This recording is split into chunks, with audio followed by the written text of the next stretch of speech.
Counsel, are we ready to bring the jury out? Yes, Your Honor. Legally, yes. All right, please bring out the jurors.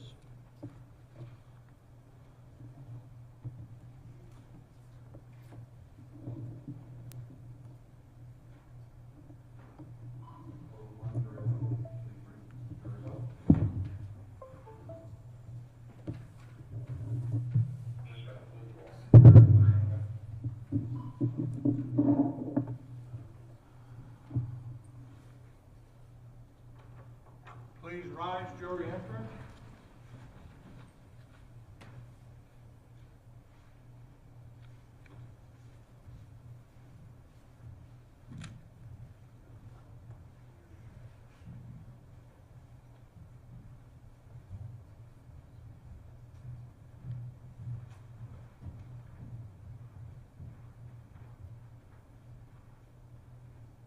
Please be seated.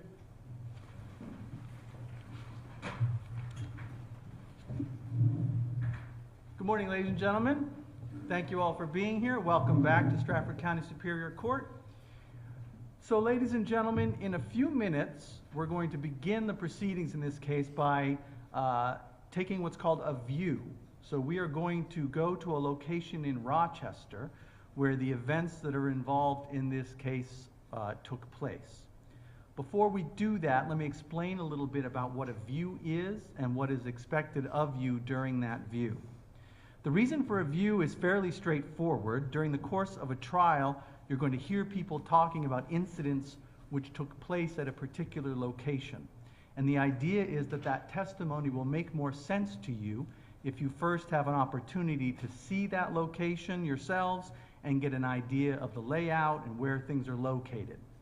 So your obligation on the view is to look as carefully as you can and remember what you see as well as you can. There are a couple of important rules I have to tell you, however, first. First, you may not ask questions on the view. So you're not allowed to ask questions. If you do so, neither of the parties is permitted to answer your questions. Second, you're not allowed to take any notes or measurements while you're on the view. And third, you're not allowed to go back on your own later to that location to have a second look at it. This is the only chance you'll get to see this location. You're not allowed to go back on your own and view it again. And finally, and this is a very important rule, you're not allowed to talk amongst yourselves or with anyone else about what you see on the view, your impressions about the location, etc. This is a more specific instance of a general rule that I'm going to tell you later in my instructions, and you're going to hear me say this many times during this case. And that is that you're not to discuss the facts of this case amongst yourselves or with anyone else until the case is over, until you're back in the jury room deliberating at the end of this case. And that'll be after you've heard all the testimony and my instructions on the law. So you're not to have conversations amongst yourselves about the trial during the course of the trial. That can be a very hard instruction to follow because there's a natural instinct you're going to have when we take breaks to want to say, hey, how do you think it's going? Or what did you think of that witness? Or, ooh, what do you think about that? You're not allowed to do that, all right? So when you're on breaks or when you're on the bus coming back to the courthouse, talk about other things. Talk about the weather, talk about the Celtics. Don't talk about the case, all right?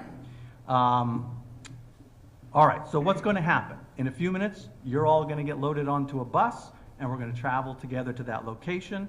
Once there, you're going to take a look around. The lawyers might point out particular things to you at the location that they want you to see. Pay careful attention. However, you are not limited to only look at the things that they point out to you. You're welcome to look at whatever you want to look at. Counsel, is there an issue? Do we need to just...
this may sometimes happen in this trial. It's been pointed out to me that I've actually failed to do something I was supposed to do, and so I want to correct it right now while we do it. Before we started all this, I was supposed to have you first sworn in as jurors. That's the first step in this process, where you become officially jurors by being sworn in. So I'm going to ask my clerk, Madam Clerk, will you please swear in the members of the jury? Yes, we'll do that when we come back. All right, so members of the jury, will you please stand and will you all please raise your right hand? Do you all solemnly swear or affirm that you will carefully consider the evidence and the law presented to you in this case, and that you will deliver a fair and true verdict as to the charges against the defendant? If so, please say I do. Thank you. You may all be seated. Okay. So now technically you're now officially jurors on this case. I'm not going to reread all the instructions I just gave you. I'm going to trust that you can remember what I just told you. And some of those instructions you're going to hear again later anyway, so I'm not worried about that. But let me just finish up with what's going to happen in a few minutes. So as I said, we're going to get on the bus. We're going to travel to this location. Once we're there, you can take a look around. The lawyers may point out things to you they want you to pay close attention to, but you're not limited to only look at those things. And I will tell you this, an important thing to understand is what you see on the view is evidence in this case, just as much as any of the other evidence you're going to hear in this case. So that means that what you see on the view can be considered by you when the time comes to render your verdict at the end of this trial. So it's extremely important that you pay close attention to what you see on the view, that you observe, and you observe carefully. It is your view, so you can stay on the scene as long as you like, and you'll be given a full opportunity to see everything there and get a good perspective. I request of you all that when we're at the view, though, it would be helpful if you try to stay fairly close together. I don't want individuals wandering off on their own. Please don't spread out too much. Then if you do, you'd have a hard time hearing what's going on if the lawyers want to say something to you. So that's important.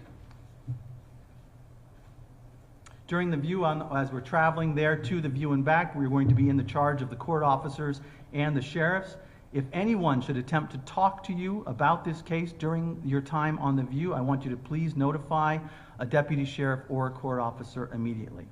One last thing I want to mention to you, you probably already noticed, there is going to be media coverage of this trial. As you can see, there is a camera here in the courtroom recording this, and there may be live streaming, I'm told, of this trial. I want you to know several things about that. First, the media has been instructed, and I have every reason to think that they're professionals and will follow my instruction, that they are not to film you, members of this jury. So your images and likenesses will not be put out there in the public eye. Second, I'm instructing you, and this will also be part of my general instructions later, that you're not to view any media coverage about this case. So you're prohibited from going home and watching any of the live stream.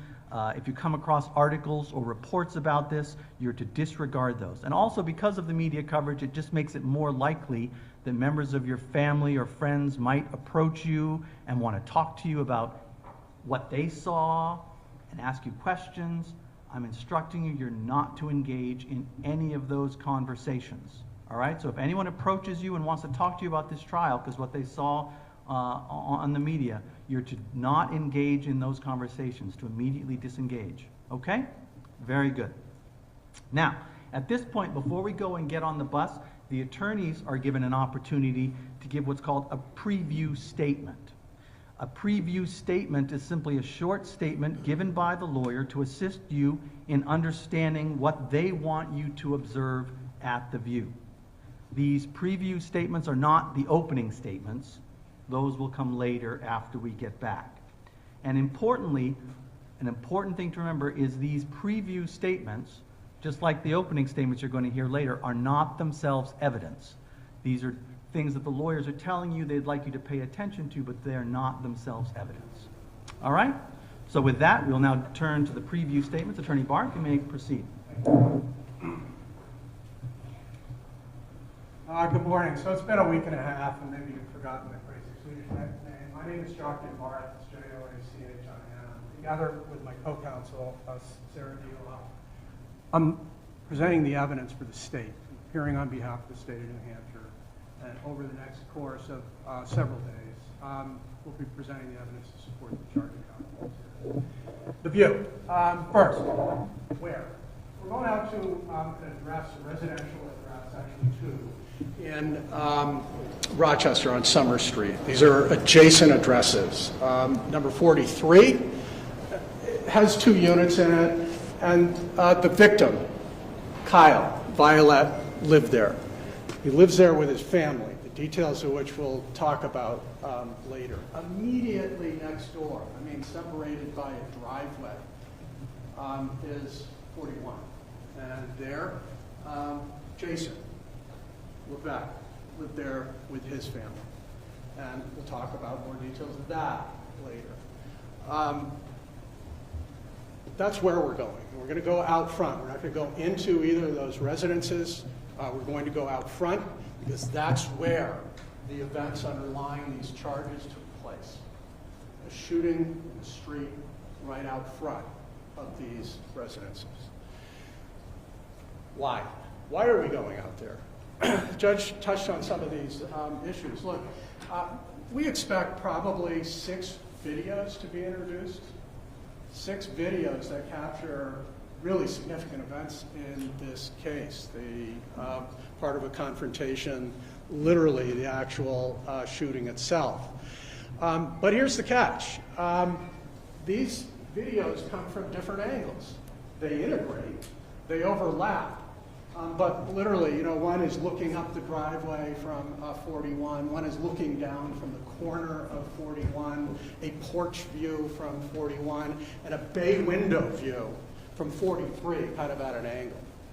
And so it's true that these videos overlap, they link together, they can form a cohesive picture, but the theory about going out on this view is, some people learn differently. Some people could look at these in sequence and it all comes together. The theory is other people are visual learners, and that going out there and seeing a panoramic that allows you then to integrate and overlap these videos more effectively will serve you and a clear understanding of the evidence best. And so when we go out there, we're primarily, from the state's perspective, going to be pointing out things like line of sight, distances, perspectives that we hope will assist during the course of this trial when you receive other forms of evidence. What's the catch? The catch is this, the judge also alluded to this. You're going out there without the benefit of opening statements that give you an overview from both sides, 2 perspectives about the important issues and facts in this case. And so you're going out there a little disembodied from a coherent narrative.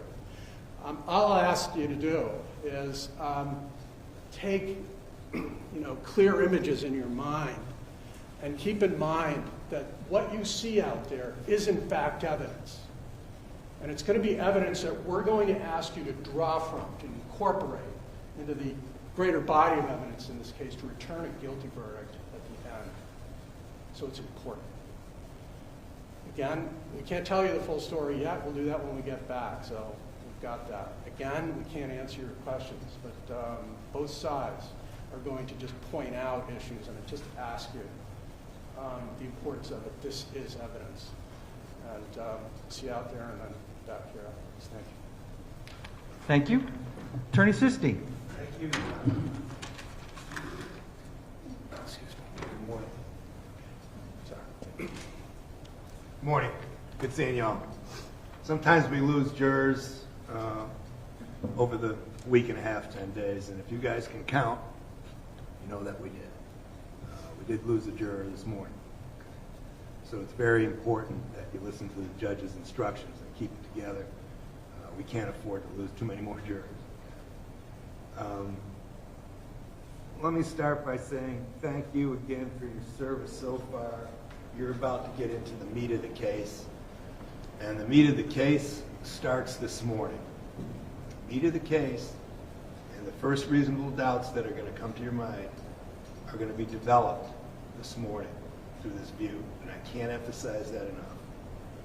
A lot of people, slight it off as some kind of a field trip. This is not a field trip. This is the real deal. This is just as important as any of the medical evidence that will come in during the course of this trial. It's just as important or more important than testimony, even from some of the individuals that will be testifying. Okay. You know, the prosecutor told you that these are adjacent homes. They are adjacent homes. He did define one of the individuals as being a victim. That will be up to you to determine whether he was a victim at the end of this case. I want you to understand that, okay? We take issue with that starting now. We take issue with that starting on the view. And I can't push that hard enough. You were asked if you could be open-minded and if you could decide this case without bias or prejudice. And the true test is about to begin. When we go out there, you're going to have to understand a couple things. Last April, there was a freak snowstorm. I don't know if you folks remember it or not. It was a wild, wet, terrible snowstorm. And it actually, I think, went on for, I don't know, overnight even. It went on for a few hours, a lot of hours. And it accumulated a lot of snow. Now, there's been snow, but there's not been accumulation like that. There's been a lot of melting. Okay. So when we get out there, just try to envision the area snow covered too. Okay. One other thing, we're going out in the daylight. All right. This thing took place a little bit after 10 o'clock at night. All right. So keep that kind of a context going too. This is a nighttime situation.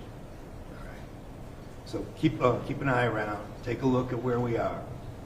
I have to emphasize with you that you're going to get some really good video captured on some Ring cameras and other things that evening. It's actually going to be very helpful to you. And some of the video we were able to actually enhance.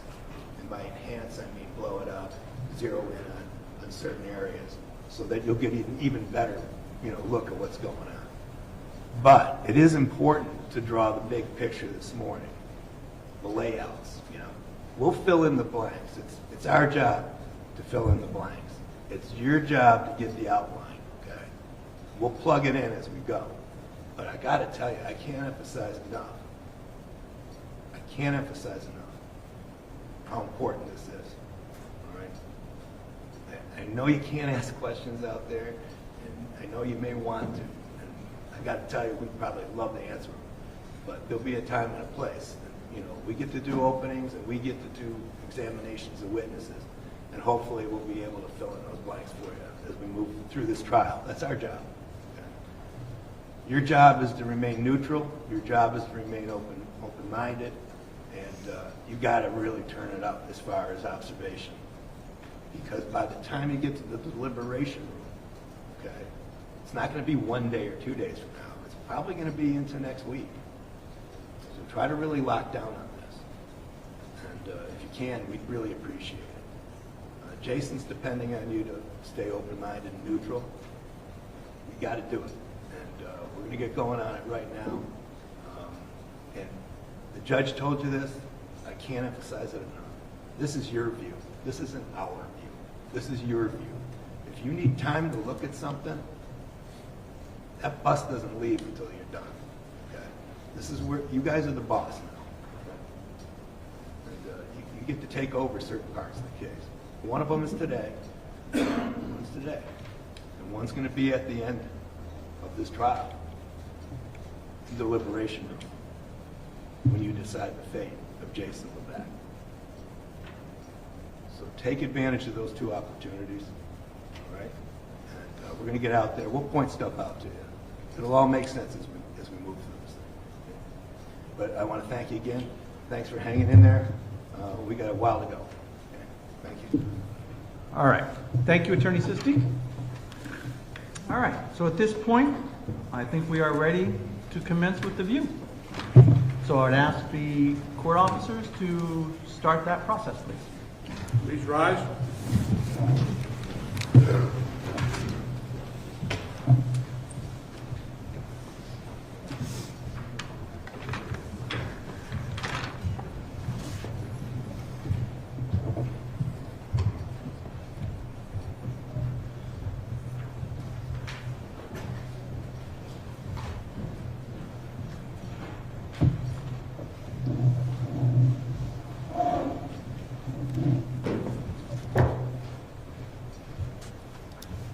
Anything we need to discuss before we get out there? Just wondering what the, Oh, my understanding, do you want to approach?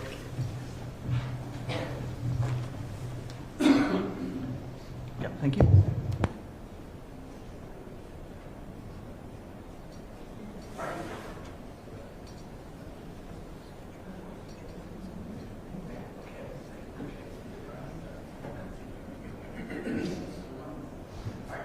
We will see that.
authorized jury entry.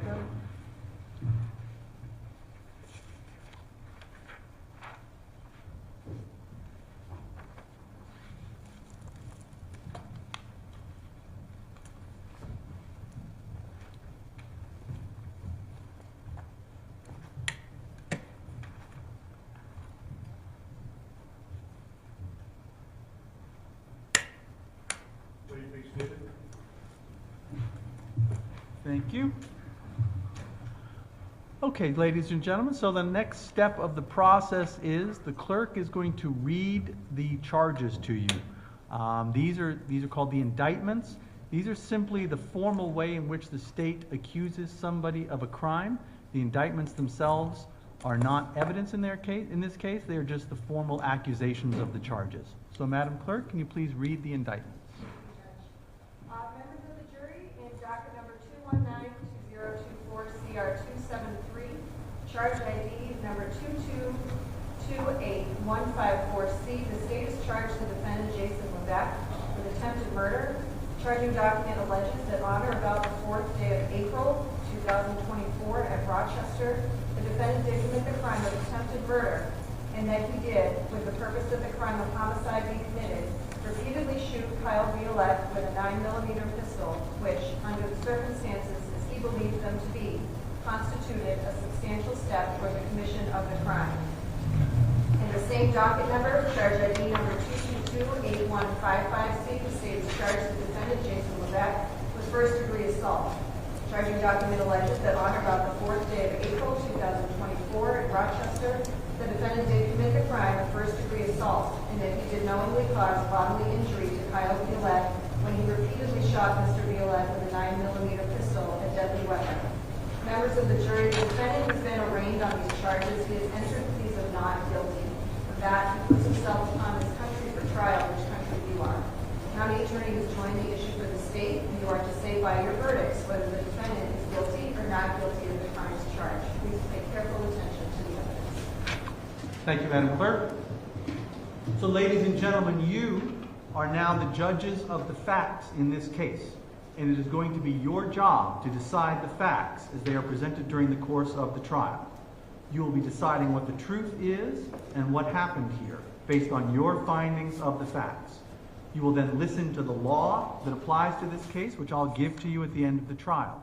And by putting those two things together, the facts and the law, you will then go into the jury room and decide what your verdict will be. What you'll base your verdict on in this case is the evidence that's presented during the trial. And the evidence can come in a variety of forms. First, witnesses will testify during the trial. The attorneys will question them. The witnesses will provide answers to those questions, and what the witnesses say is evidence, and you can use that in reaching your verdict. Another form of evidence that you will see in this case will be exhibits. Oftentimes during a trial, things such as objects, documents, photographs, and in this case we've heard videotapes, are marked as exhibits. Those exhibits that are admitted into evidence go into the jury room with you at the end of the case, and you can consider those exhibits in reaching your verdict. And recall, as I also instructed you previously, what you saw on The View a few minutes ago is a form of evidence, and you can rely on that as well in reaching your verdict. The trial will begin, and probably right after we take the lunch break, with the opening statements by an attorney for each side. In a criminal case such as this, the state has the burden of proving their case by proving each element of the charges against the defendant beyond a reasonable doubt. And because they have the burden of proof, the state goes first. The defense will then give you their opening statement. An opening statement allows the attorney to tell you what they believe the evidence is going to be from the viewpoint of that attorney.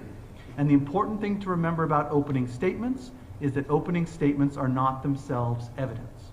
You can use an opening statement to help you understand the evidence from that party's point of view, but what the attorneys tell you that the evidence is going to be, or what they think the evidence is not in and of itself evidence, and you can't base your verdict on it. In the end, if your recollection of the evidence turns out to be different from what the attorney tells you, then it is your recollection that controls.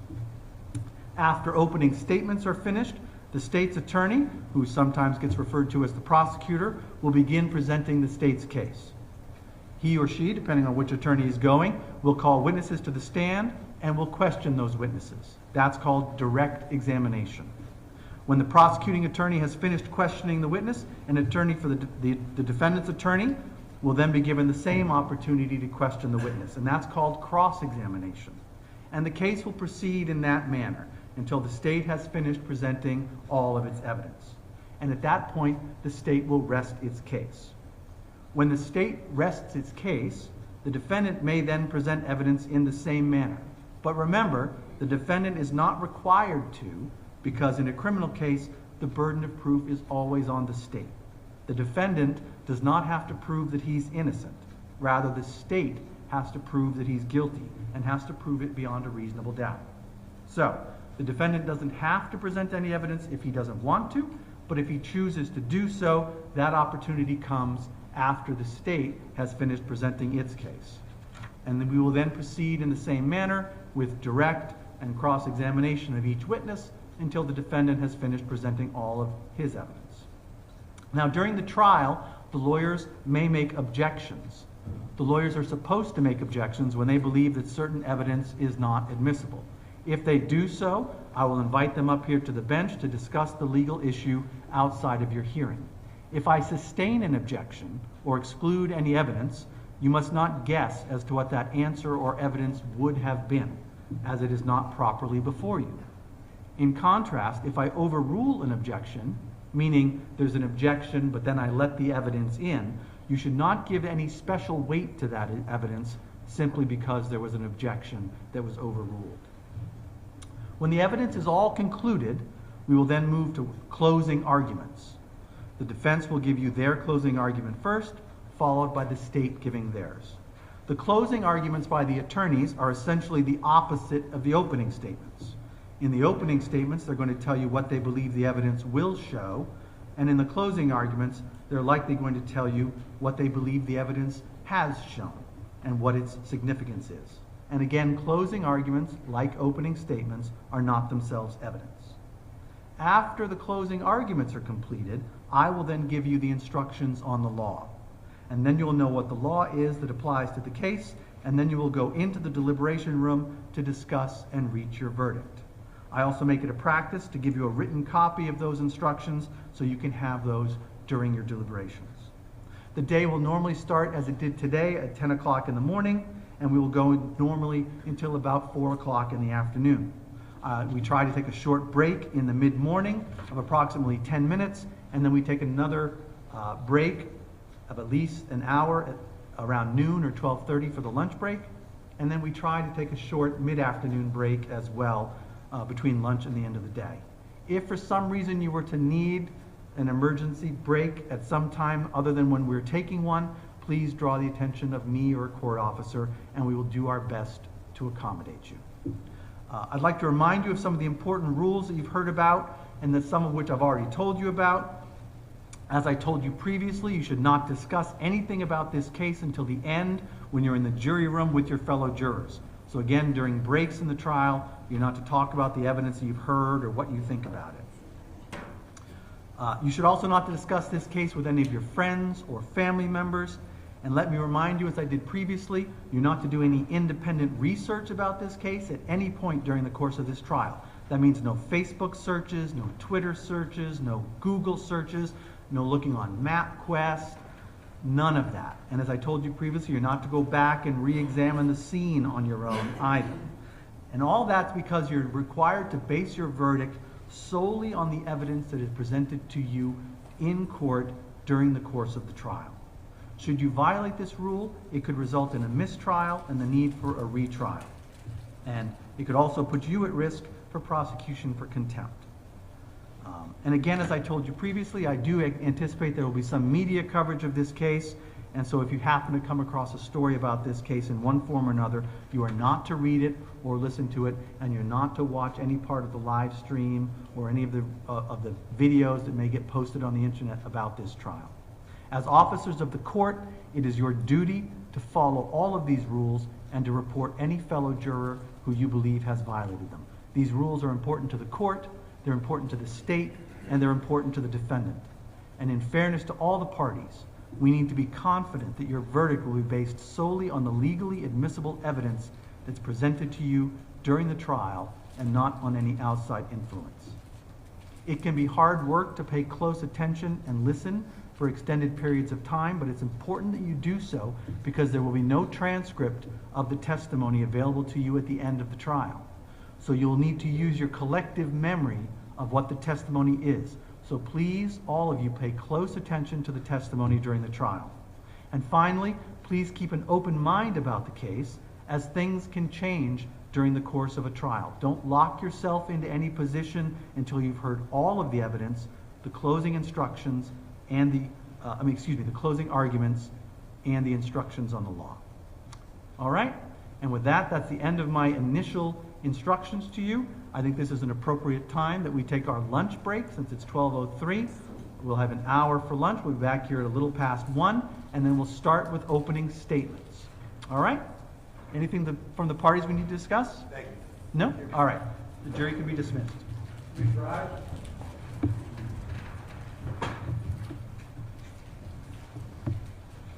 Enjoy your lunch, everybody.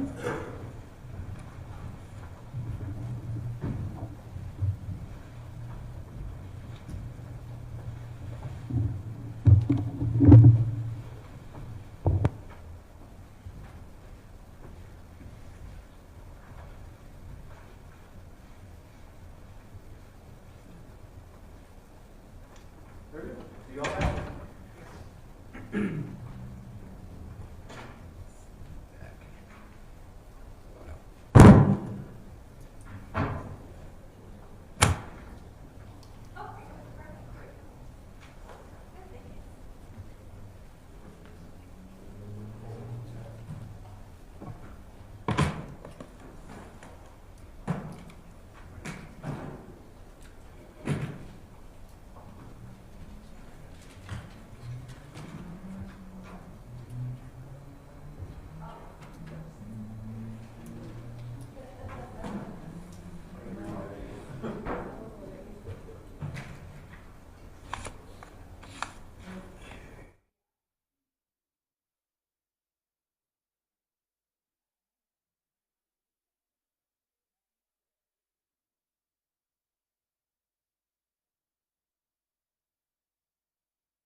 Are we ready to bring the jury in?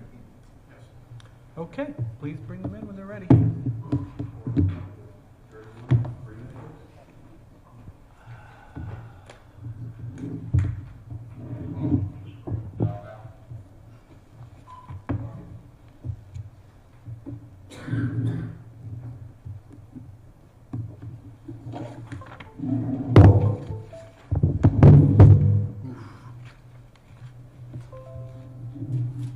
So loud.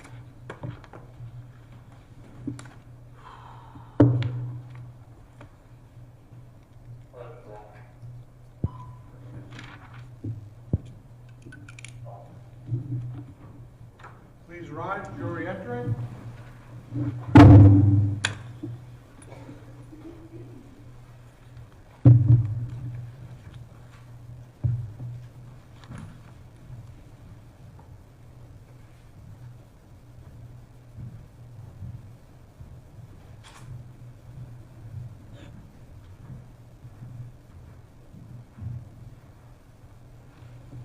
Please be seated. All right, thank you, folks. Hope you all had an enjoyable lunch. Thank you for being on time coming back. We are ready to proceed with opening statements. State whenever you're ready. Thank you, Your Honor.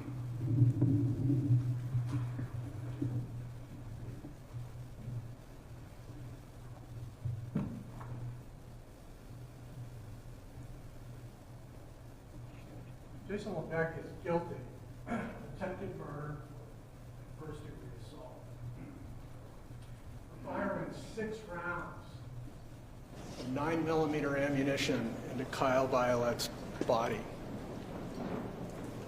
This in response to Kyle warning, if you take Jason's term, a threat not to put snow in front of Kyle's driveway. That the defendant responded to Kyle's words with lethal, deadly violence, responded to a hollow threat over pettiness, a petty grievance with that kind of violence is the crime here. Let me be a little bit more specific about this criminal act. After Kyle said his words, even a threat, he stepped away. And the defendant brought out a firearm and pointed it at Kyle. Kyle could clearly see the firearm. There's no lighting issue, no lighting problem. The headlights of the vehicle were on, street lights were on, house lights were on. The weapon was clearly visible to Kyle, and he responded. He responded by turning away from the defendant, back towards his home. And as he turned away, from about 10, 15 feet away, the defendant fired. First round ripped through Kyle's jaw, his face, breaking both mandibles, lodging near his carotid artery. And it caused him to immediately drop to the ground, facing away from the defendant, now facing towards his home. And after that first shot, it's about a 5-second pause, a delay, where the defendant advanced on him, walked towards him. Kyle is literally crawling on his hands and knees, on his belly, leaving a blood smear across the road diagonally towards his house. The defendant opened fire. 5 more shots into the back part of his body, into the side of his body as he jerked and twisted on the ground, crawling away to try and get to safety. That's the criminal act. Each of those 6 bullets caused either maiming or potentially lethal or actually life-threatening injuries.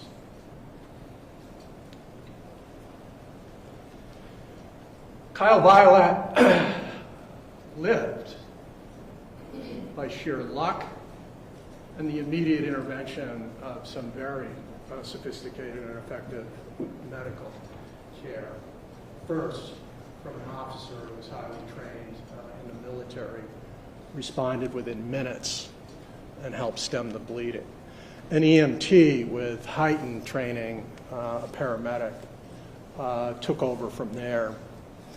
3 separate hospitals, Frisbee, then transferred to Portsmouth, then transferred to Boston for the intensive medical intervention that was required, is what saved Kyle's life. And so, to be clear about this, the evidence will show Kyle didn't die for his lack of trying, but because of medical intervention.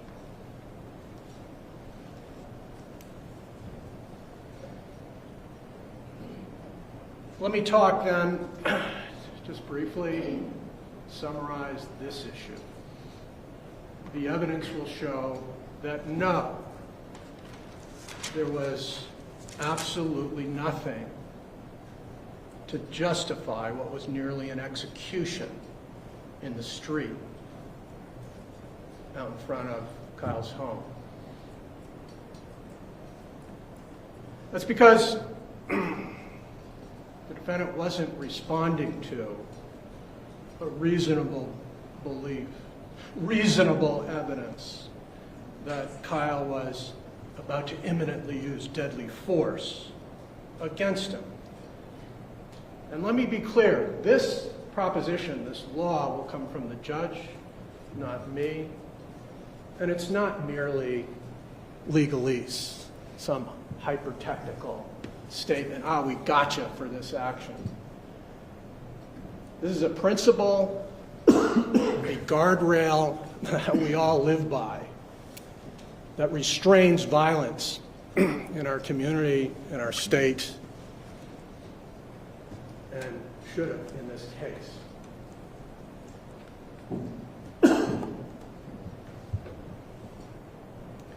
Retribution, getting angry about somebody's scary words, is not the same thing as self-defense.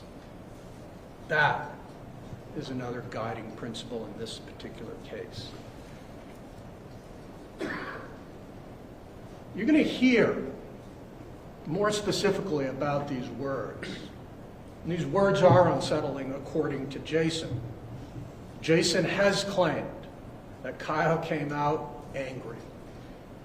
Angry about where Kyle expected Jason to plow, push, deposit a pile of snow. And according to Jason, Kyle used offensive, threatening, and scary language. Bear with me, I'll quote Jason's claim. This, he claims, was verbatim. If you leave that fucking snow in front of my fucking driveway again, I'll fucking kill you and your family. That's what Jason claims he said.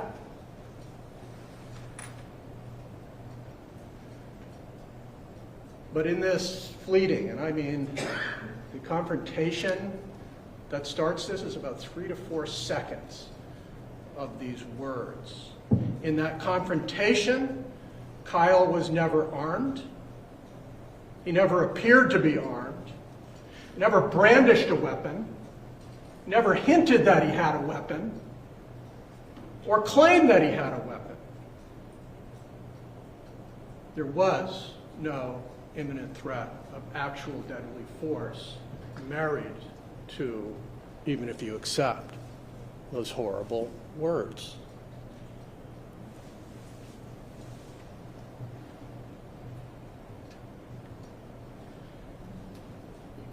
Those are the core issues. Those acts of coming up behind him, standing over him while he's on the ground, having shot him in the face, and putting 5 additional rounds into his body, in contrast to the facts about what he was actually facing. That's this case. And let me now, if I could, talk to you about some background and some more detail about how it is we got here. He just went out to their homes. They had been neighbors for about a year and a half. As I mentioned, I think in the previous statement, that the Violettes lived at 43, the one as you face the houses to the left. Kyle, yes, the victim, lived there with his partner of some 22 years, Angela, and Kendra, who was 17 at the time. His daughter kind of split some time for educational reasons, and a son who need not be named here because he didn't witness anything. Next door, 41, the Levesques.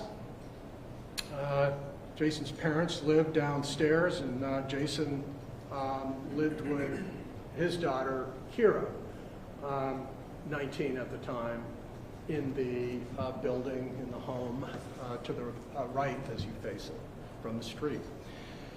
And we heard a little bit about this, that on April 4th of 2024, last year, we got a doozy, a snowstorm, some 18 inches, the heavy wet stuff.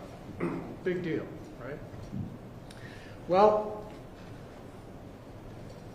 Jason was out plowing. It's one of the jobs he had. He plowed all day. He had essentially been plowing for about 24 hours, working for about 24 hours.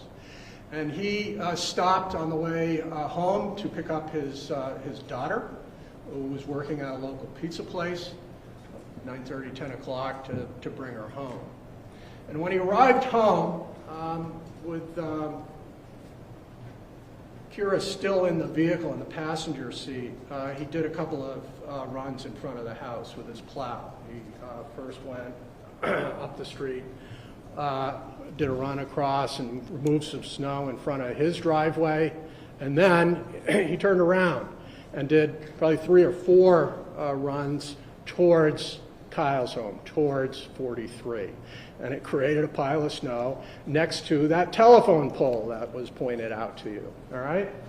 But while this was going on, while Jason was plowing, Kyle's looking out the window, that bay window that we pointed out, and he sees the plowing activity going on, and he sees the pile of snow by the pole, and he sees the defendant, Jason, stop his truck, which is an older style big rig plow, where in order to put it in a 4-wheel drive, he's got to get out and manually turn the switch on the front wheels.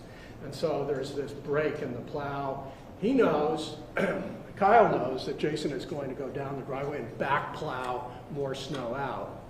And based on the last snowstorm, where he put it in front of his driveway and he had to deal with it, he was angry. He anticipated that Jason was going to push the whole pile because it had been set up and cleared in front of his driveway. And he was going to have to get out there and basically do it himself. And so he goes outside. We see this on video based on this prior incident where he had, in fact, asked him, hey, can you move this stuff? Here, according to Kira, his daughter, who was interviewed, her account of it was, yeah, they asked us to move it last time, but we didn't do it. After all, snow melts. And that didn't sit well with Kyle. So he goes out and to confront Jason about this situation. And here he goes. We can see him in the video, walking out rapidly, putting on a hoodie as he goes. You can see from there, he's not armed, other than being angry. You can see by maybe his pace, he's annoyed. And all of a sudden, because he's gone out, Angela and Kendall, the Violette daughter, look out that bay window too and watch much of this go down. And as Kyle walks out putting on his hoodie, he approaches Jason, who's at the truck. He's kneeled down by that hubcap, behind the plow, but just in front of his door. His daughter remains in the car, briefly steps out. And here's the thing, as Kyle approaches, his hands are out. And Jason admits he can see his hands. He's not armed. And on the walk over, he makes no gesture like that he's packing anything. His hands are visible. And he approaches, and according to Jason, Kyle makes this claim. If you put that fucking snow on my property, I'm going to fucking kill you and your family. That exchange is face to face, right at the plow. You'll be able to see it from multiple angles. During that 3-second encounter, Kyle doesn't display a weapon, doesn't hint he has a weapon, doesn't claim he has a weapon. If you put that, I'm going to use this, that, or any other weapon to carry out this threat. It's words. After this 3 to 5 second exchange, you time it, judge it for yourself, it's on video. Kyle walks away. He steps about 15 feet back. You can kind of assess that measurement because from the back driveway forward, just past that evergreen, you'll see Kyle still in view from the all the way back of the driveway of 41. And so if you took kind of an eyeball measurement, it's about 15 feet from the corner of that fence to the angle of the evergreen. And that's about where he's standing. And you can see him in the video gesturing to the snow. That driveway, my driveway, and he's doing that kind of gesturing. The video, audio doesn't quite pick it up, but you know he's talking about snow not going over there. And at some point during this pointing and gesturing, he stops and walks back towards his house, kind of pacing. He's certainly agitated. But he then takes a turn back. He walks probably 4 steps back towards Jason, still kind of gesturing. Still, no weapons visible, nothing to suggest he was armed, that he obtained a weapon, that he was holding a weapon, that he claimed he had a weapon. And as he walks back, he reaches a distance of approximately 15 feet away from Jason. And it's at this point that Jason steps away from his truck and forward, closes the distance to him slightly, and raises his firearm and points it out. He brandishes it. And guess what? It did what you would hope it would do.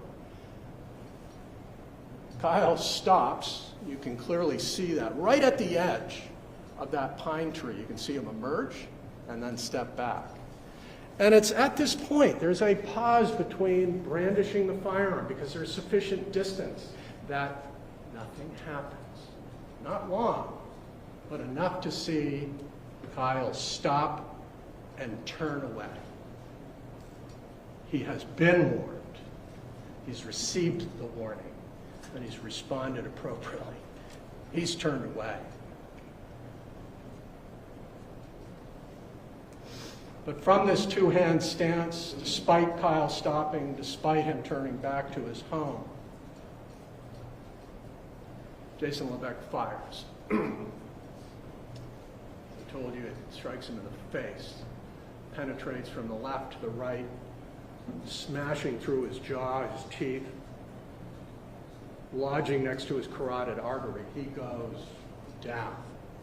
And you'll have a sense of where he goes down, not from the videos, but from body cam of police officers showing up. You'll be able to see in various sweeps of body cam the blood distribution on the ground, where it starts, just the other side of that white line, and it drags diagonally towards Kyle's home. Kyle's clearly on the ground now. Obviously incapacitated. He's not getting up, he's not bum rushing the defendant. He's on the ground now with a very serious injury. The hemorrhaging is going into his throat. Later has to be cleared by EMTs. They have to literally turn his body on its side to drain his throat. And yet, the collection of videos will show that despite this situation, Jason advances, takes multiple steps towards him.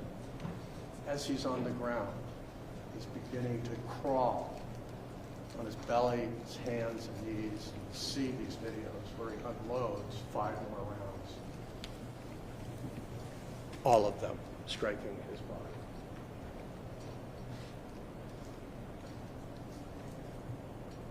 Kyle is able to crawl, I don't know, 10 more feet.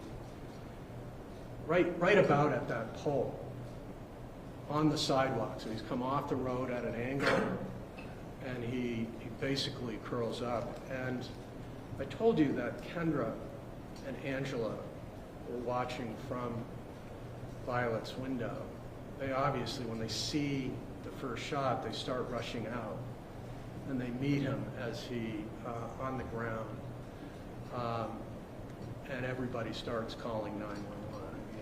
I mean, Angela, Kendra, other neighbors who have heard these rounds go off. And I don't know if you noticed how close this address on Summer Street is to Rochester PD.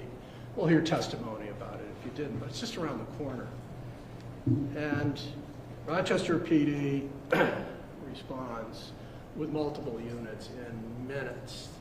They get there. And here's where the paths from this event, for Kyle, Violette, and Jason Levesque, deviate. You've heard about this awful intersection. Now they split. And here's what happens with Kyle. He is launched on the path of a medical odyssey that hasn't ended. And I want to be clear about this. You will see evidence, graphic evidence of these injuries. You'll see body cam images of treatment. You'll see photos from the hospital, and you'll hear detailed accounts. And I want to assure you that the reason is not shock and awe to offend you, to provoke you to reach a certain verdict, to trigger your passions. It's this. This medical evidence is relevant to show, to prove his deadly intent. The repetition, the location, the nature of a 9mm bullet ripping through somebody's body is relevant to show intent to kill. That's why it's coming in, and it will come in. And so let me just foreshadow this. You will see and hear from a guy named Sergeant Hurley, Williams Hurley, who's a combat medic overseas and has some real specialized training and triaging on the street. You'll see him do his thing. He cuts Kyle's clothes off. He is identifying gunshot wounds and doing compression bandages to stem the flow. He's the one who realizes he's literally choking on his blood and tips him over to drain his throat. He's the one who takes over on the scene. And the next person who arrives is this EMT, an actual paramedic, also with prior military and intensive training in acute trauma and triage. And she makes the decision, this guy needs to leave and leave now. Hurley says if things didn't happen quickly, this man is going to die. And so they take him from the scene rapidly in a ambulance to the closest facility, a community hospital, perhaps most of you are familiar with, Frisbee Memorial. And there a guy named Dr. Freeze starts to perform medical services as well. He does a quick assessment of these gunshot wounds. They do some things there, primarily pumping in enormous amounts of blood. But they quickly reach the conclusion that these are life-threatening injuries, that there are diffuse bullet fragments through the body, that there are injuries, candidly, that they're not capable or confident about addressing. So they immediately, or very quickly, emergency evacuate him to our community higher level of care facility, which is Portsmouth. At Portsmouth, another doctor takes over, and in similar fashion, they assess, they do a surgery. I told you about some of these injuries, the bullet going through his face, breaking his jaws, but also landing near and dissecting part of his carotid artery. That he's shot, I told you, from behind. 2 wounds are literally in his buttocks, his back, that go through and penetrate partially his pelvic area, and also one is suspected of rupturing his bowel. So they do kind of this emergency surgery at Portsmouth. Look, it's graphic, but one of the bullet literally just obliterates his left testicle. It causes serious hemorrhaging. They have to do surgery, remove it, and stem the bleeding. They do that at Portsmouth, but they quickly conclude that if he doesn't get more emergent care, he'll likely die there. So they medevac him to Boston, and you will hear the summary. I don't want to belabor these issues. I point them out to show the seriousness, not just of injury, but intent. And so you're going to hear more about the injury to the clavicle, to the abdomen, to the enormous amount of bleeding and damage that was done internally. And that's for you to assess, not just the criminal acts, the criminal intent in this case. That's pretty much Kyle's journey. He's in the hospital down in Boston for about a month, discharged to home in the condition he was, which you'll hear about. Jason, at the same time that I told you people were literally descending on Kyle's prone body to save his life, there's another part of the reaction from the police, not surprisingly, that focuses on Jason. So let's go back to that scene right after the shooting. He finishes up with 5 rounds into Jason's essentially back and side as he's twisting. And then he takes a gun and he walks away, walks back to his truck. You're going to hear evidence about Jason's path. It's a different path. It's one he takes where he attempts to evade accountability, escape responsibility by recasting Kyle's actions to sound like he engaged in imminent, deadly behavior, that he created an imminent threat to his life. But you're going to hear evidence in more detail in this regard. Let me first share with you that Kyle returns to his, Jason returns to his truck, which is still parked out in the street, the edge of the sidewalk. And his daughter's has returned, has gone. She was only briefly outside when this whole thing happened. She got back in the truck, understandably, and witnessed much of this. And she'll tell you that when Jason got back into the truck, he turns to her and says, "Should I run now?" He turns to his 19-year-old and says, "Should I run?" Not like, I defended myself, did what I had to do. It's, should I run? His daughter, his 19-year-old, turns to him and says, "No." He says, "Well, what should I do?" She says, "This is your path. I don't know. Should I call 911? I don't know what you should do." And so he pulls into, doesn't call 911, pulls into the driveway and waits. He certainly doesn't have to wait long. Sirens have been going on now. Lights are on. It's around the corner. And the police come in and they do take him into custody. And he cooperates, seemingly, physically, sure. He puts the gun in the car. He steps out. He seems polite and cooperative. But here's what happens next. A guy named Detective Garston and Flathers take him back to Rochester PD. They take him up to an interview room.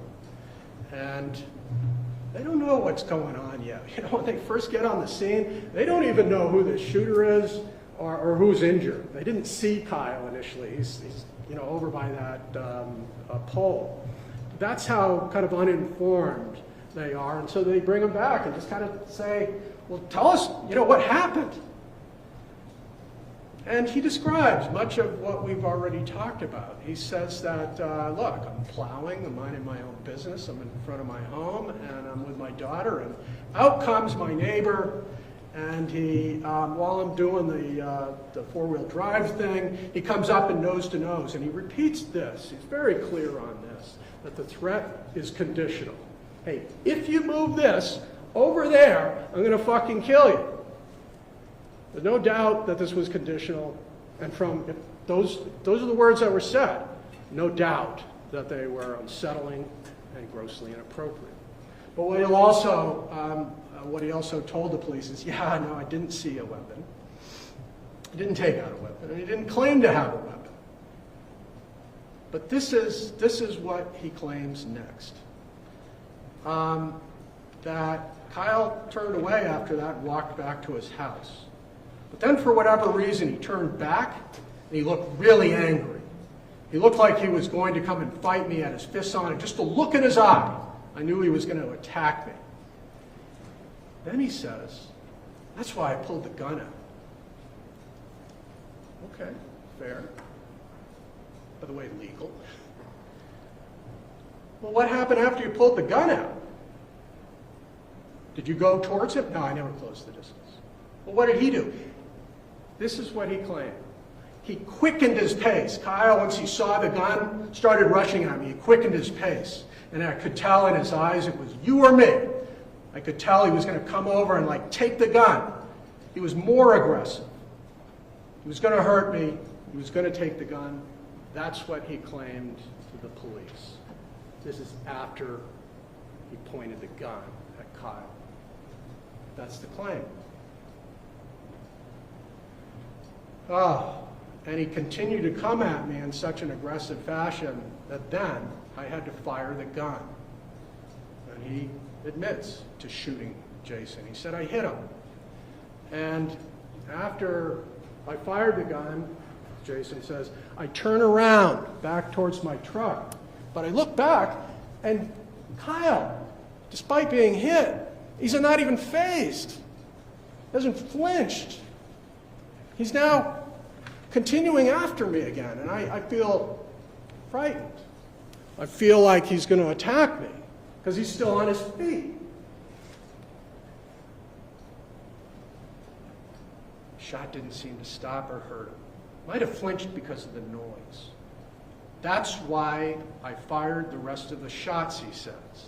I fired the shots into his lower body as he approached me, and only then did he turn and start walking towards his house, holding his abdomen, situation diffused, self-defense manifest.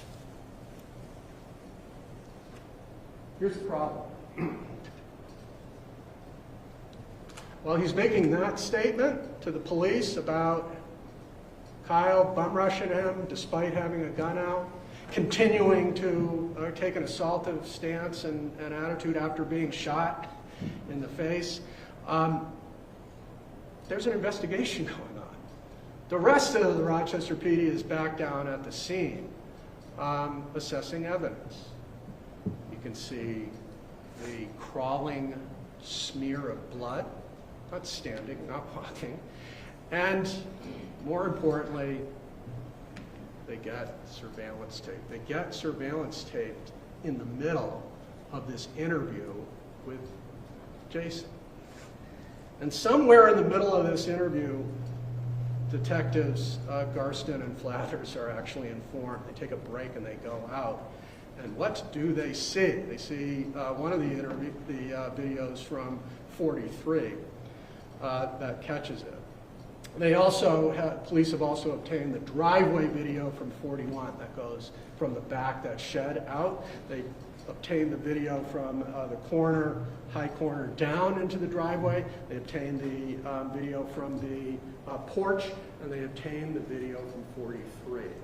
Pretty much a panorama. They also obtained a video from 38 down the street that just captures audio, that 5-second pause between shot 1 and 2. But here's the deal. None of these videos are perfect, but together with the scene and the interlocking nature of it, here's what you can absolutely see, is that Kyle comes out, just as Jason says, and they're nose to nose for a very brief period of time, a couple of seconds. You can't hear this audio of their account, which is notable because it captures, for instance, the discharge of the firearm. So whatever's being said isn't being said at such a volume that the audio can pick it up. And yet you see Kyle walk away after this nose-to-nose encounter, gesturing at the snow, and he walks further towards his house, and he turns and takes several steps back, and then Jason steps away from his vehicle with a firearm and advances 1-2 steps towards Kyle. He pulls the gun, and what do you see? You see him charging towards him, continuing to, attack an armed man now? No. You see Kyle stop cold in his tracks. There is a pause. Tick-tock. Nobody moves. Kyle then moves and clearly turns away, back towards his house, and that is when you can see in one video a muzzle flash and hear the firearm and see Kyle go to the ground. The brandishing worked. It's visible in the video. The first shot fully incapacitates him. He drops to the ground. He's on his side. He takes additional shots. You can see the defendant advance towards him some 3, 4, 5 steps. Aim over him from behind into his back, his buttocks, his testicle, his abdomen, his shoulder, all shot. He never got up, never advanced, as Jason claimed to police. And so the injuries are what I described them to be.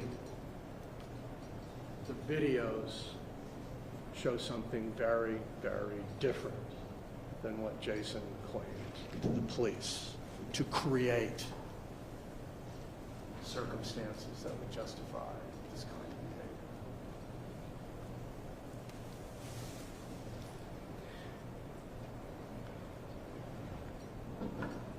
behavior. The defense has taken these videos and they've sort of put them together in what they term as an enhancement.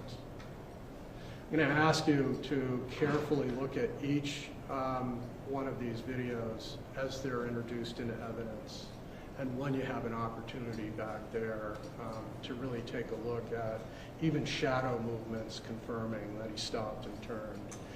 The tree, seeing just him coming forward and then turning and stepping back. These reference points all come together to show that this shooting was absolutely unnecessary and wholly unjustified. And so now we reach a different point in this path.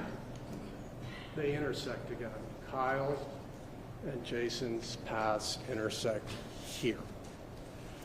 And it may sound corny, but this intersection is called justice. The direction you take forward on this path, because it's now primarily your path to take, will be determined by the evidence, the law, and your common sense. If you apply these principles, these values, into not just the expectations, but the requirements on the street of how we deal with threats, with words. We'll ask you at the end of this case to find that this shooting was attempted murder and a horrible assault that was criminal. Further ask that you not let this process confuse the notion of violent and deadly retribution, reaction with self-defense. Speaking angry words, without the deadly means to actually cause imminent deadly force are two different things. Brandishing the firearm in this case worked, stopped him for all these reasons. We're going to come back at the end of this case and ask you to apply those three principles: the law, the evidence, and your common sense, and return verdicts, just verdicts, guilty. Thank you, counsel. Attorney Sisti? You may. Thank you.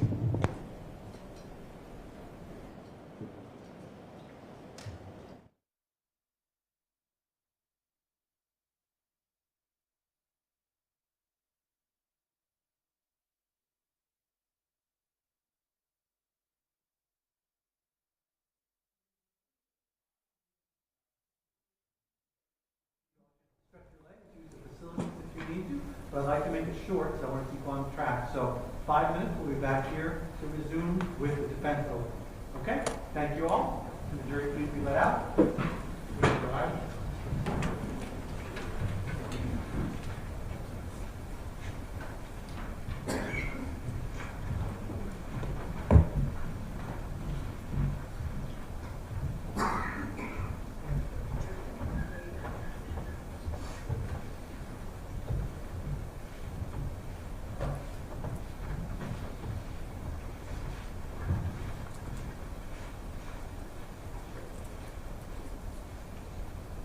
Very good. Counsel, obviously, I'll grant you the same life in terms of time. No, I appreciate it. If you need it, we'll let the time. Thank you.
And you're just going to go beginning.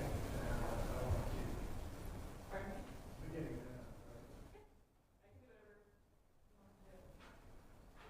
Please rise for the oath of court.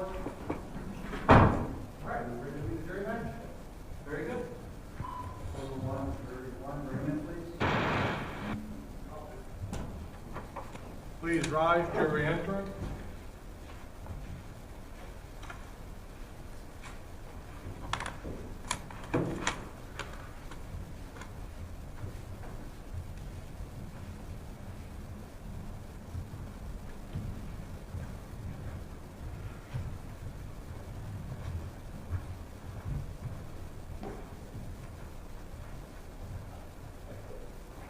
Please be seated.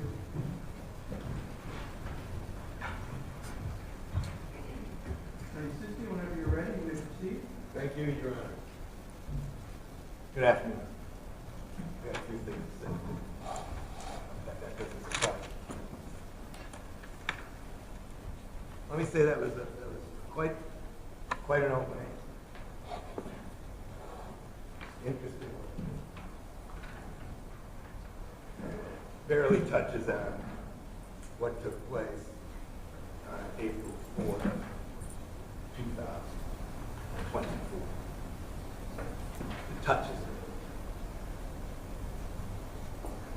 Let me start by saying just a few things, okay?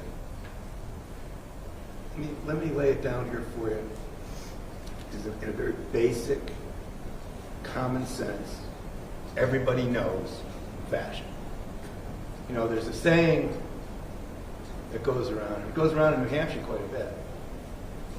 You don't mess with a mama bear's cubs. You ever hear that? It's bad news if you do that. Let me tell you something else you don't do. You don't mess with a father's daughter's life. You don't threaten a father's daughter's life. You don't threaten a son's elderly parents. And you don't threaten Jason. And even Kyle should have known that. And you know what? He did know that. But what was Kyle? What was Kyle? Kyle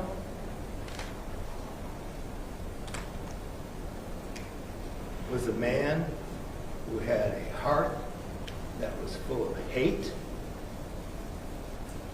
He had a brain that was bathed in rage. And he had a mouth that was spewing venom on the evening of April 4th, 2024.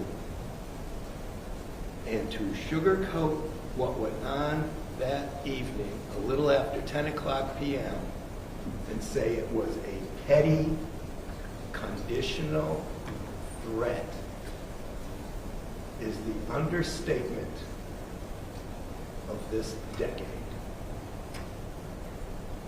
What happened that night, ladies and gentlemen, I will give you some background.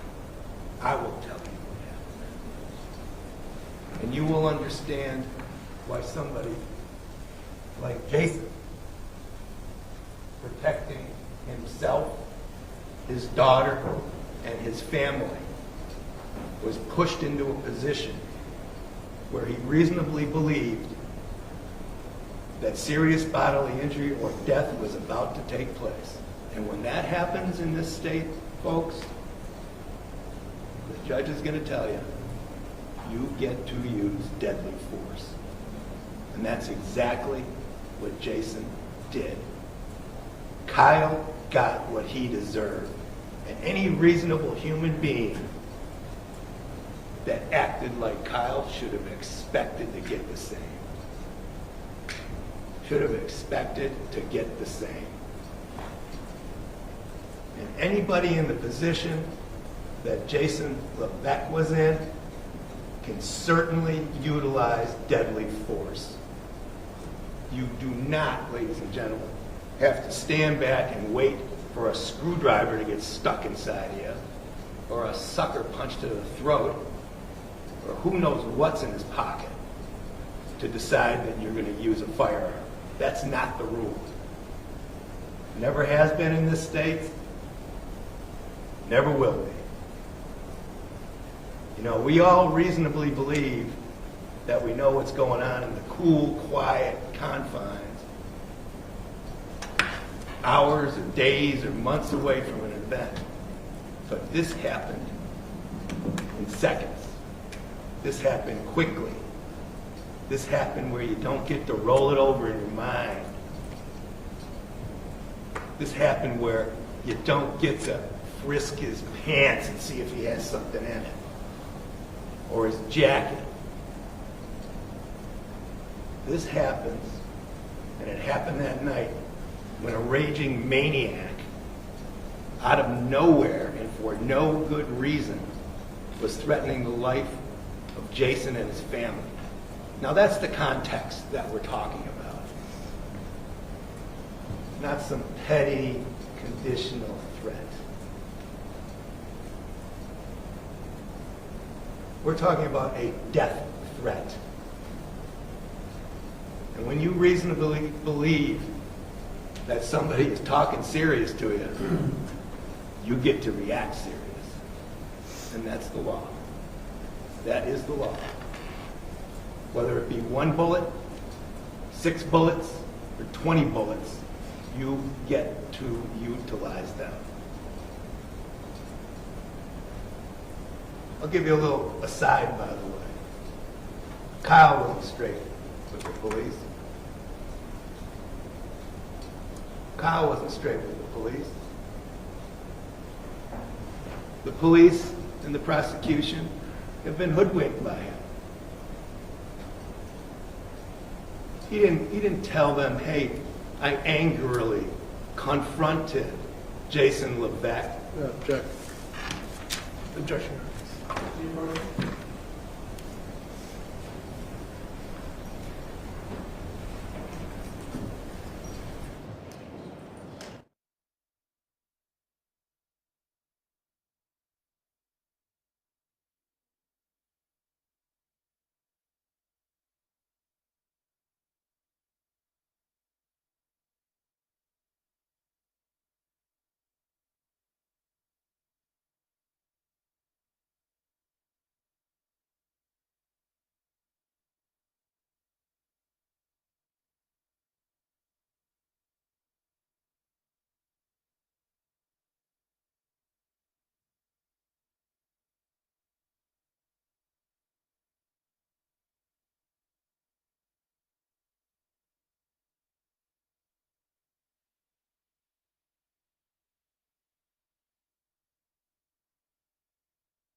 Kyle, you heard what the prosecutor said about Jason and what he heard?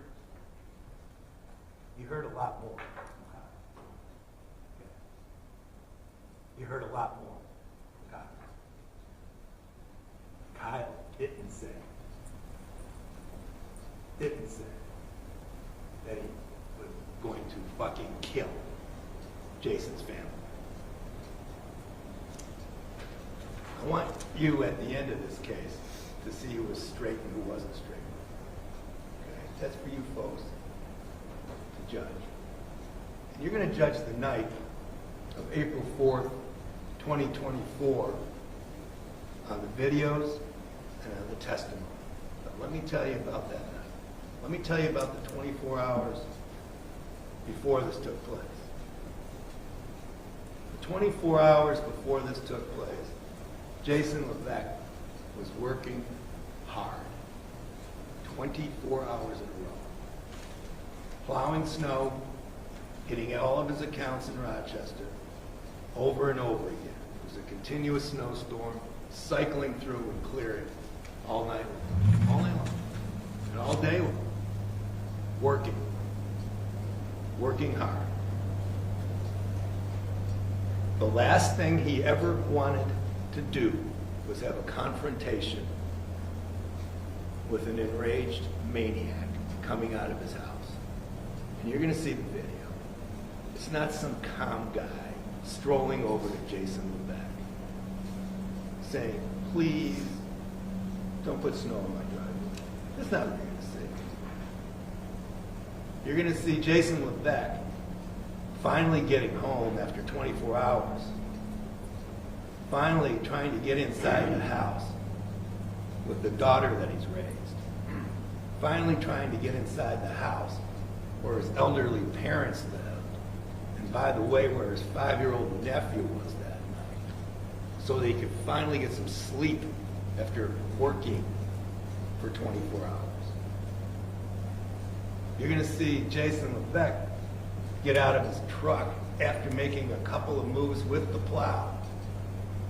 And this is kind of important, like real important, because you're going to see the driveway, Kyle's driveway, unmolested by Jason. Jason didn't dump one flake of snow on Kyle's driveway. Not one. Nothing. You're going to see Kyle quickly moving out of his apartment, his residence, and be the initial aggressor in this entire scenario. He wanted nothing to do with him, and he didn't even see him coming. Jason's minding his own business. Jason's there with his daughter. Jason's there with his daughter that was also working that night. Jason's trying to get his daughter safely back into the house, when an enraged individual, unannounced for no reason, comes right up to Jason. And folks, the description of face-to-face doesn't even get close.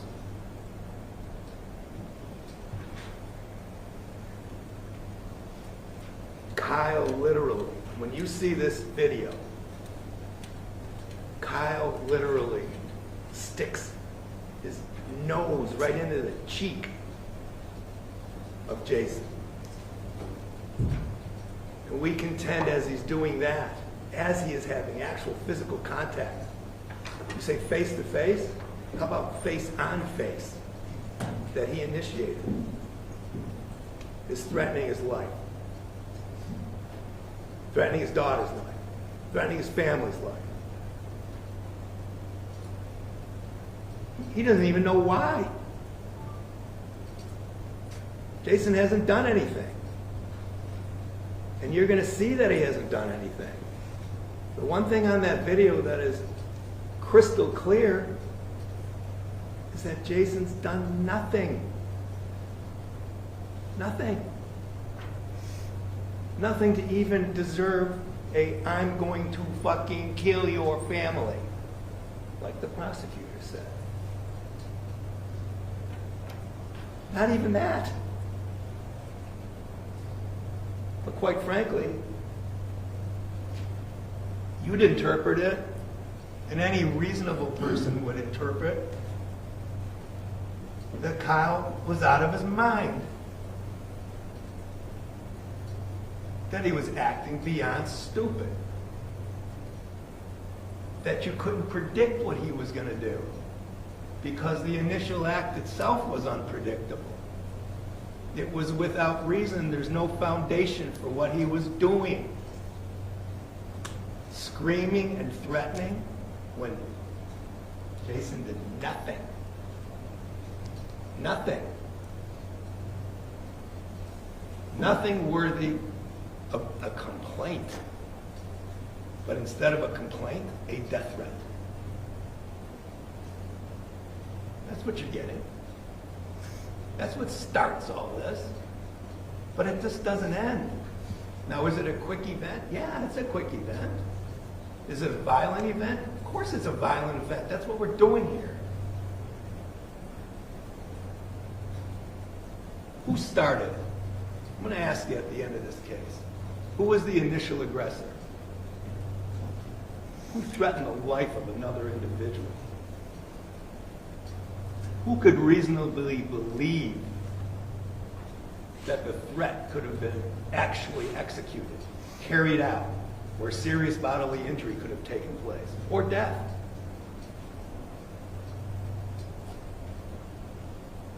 Can you come to the conclusion that deadly force was utilized reasonably? Yes. But the interesting question and the legal question that's going to be placed before you is that can the prosecution eliminate self-defense beyond a reasonable doubt? That means, can you, after placing yourself or somebody in the position that Jason was in, eliminate beyond a reasonable doubt the need for deadly force? I'm going to ask you at the end of this case to answer that question. And I'm going to ask you to say, no way did they disprove beyond a reasonable doubt that self-defense should not have been utilized. You know, nobody wants to be in that position that Jason was in. Nobody wants to be in a position where you have to use lethal force. Nobody. But you do get pushed up against the wall sometimes. And that's what happened in Rochester last year. And when he got up in the morning on the 23rd of October and was called into work to go over and over and over and plow for hour after hour after hour, he never, ever expected anything like that tirade that took place that evening. It's inexcusable.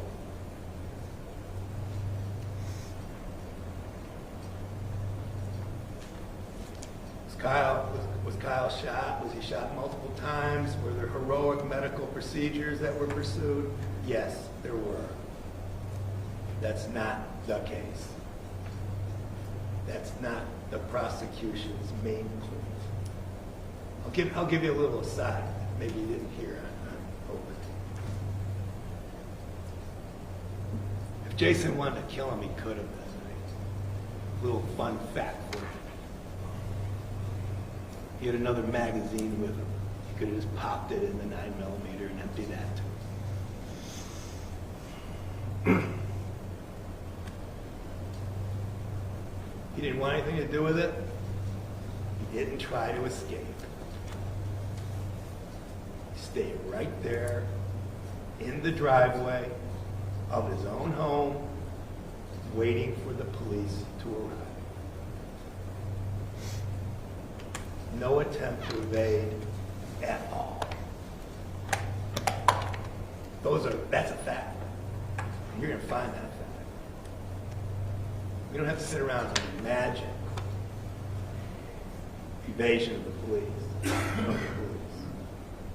or attempting to escape. It never happened. Waited for the police, took the firearm, kept it inside the truck. When he saw the police, he got out of the truck, cooperated 100% with them. Told them where the firearm was, went to the police station. Evading the police. I mean, I would argue that he was still in shock, but he sure wasn't evading the police. That's a heck of a lot of 15 seconds of activity that he just went through. Evading the police. He went to the police station. He sat down with the police. Did he lawyer up? Did he say, I'm not going to talk to you, I want a lawyer? No. Did he go through a long discussion with him? Yeah. And let me give you another little side fact. He offered his video film from his cameras to the police. Yeah. This guy, the video film we're talking about, he offered it to the police. It wasn't some grand investigation going on. And he spoke to him. And he told him he was threatened. And he told him that his family was threatened. And he told him that he shot Kyle. Told him all those things. And was he scared? Yep. And was it Kyle's intent to scare the hell out of him? Yep. And did Kyle succeed in doing that? Yep. And did Kyle succeed in convincing him that he was in danger? Yep. I'm going to ask you to imagine at the end of this case, going home after a long day's work, and out of nowhere, having somebody confront you, screaming and enraged, and threatening your family out of nowhere. And I'm going to ask you at the end of this case, just how long your blood pressure and your heart rate would be elevated after that. And what was going on in your head after that. And how you would react after that. Because that's what it comes down to. Because the true test, when we get down to self-defense, has to do with reasonableness. And it's an interesting instruction you're going to get. I mean, I'll give you some of it. The judge is going to give it all. Did Jason actually believe that the other person was about to use unlawful, deadly force against him? Now, let me just stop there. If somebody says they're going to kill you and kill your family, you can come to that conclusion.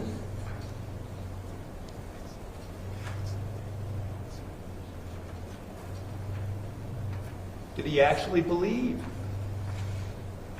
Did he actually believe that he was in danger of death or serious bodily injury?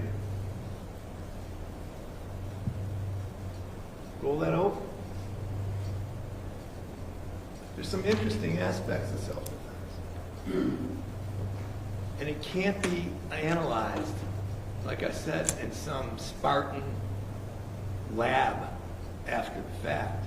It has to be analyzed as if you're living through the same events as the individual that is asserting the self-defense. So you got to live in the shoes of Jason Levesque. You know what I'm saying? It's one of those.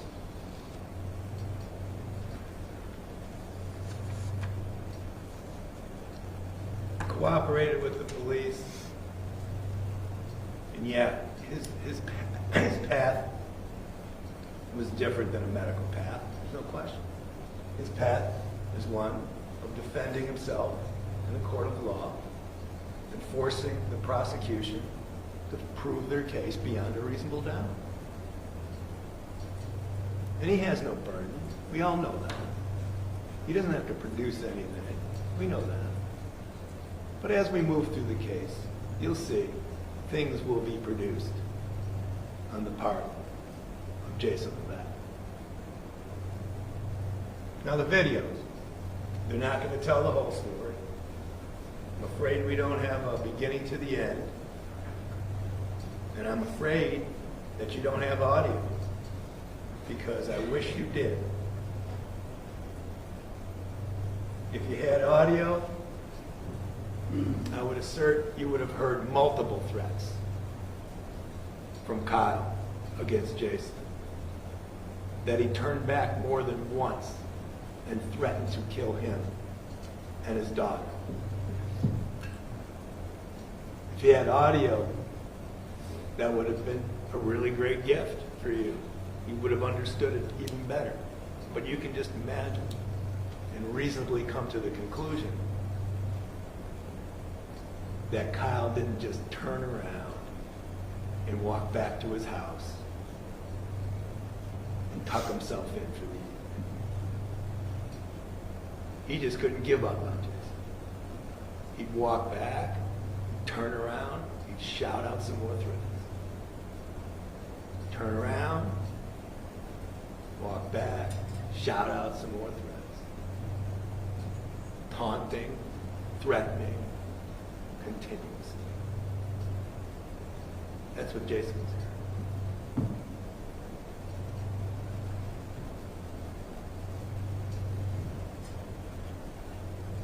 It wasn't a good night. It was a terrible night.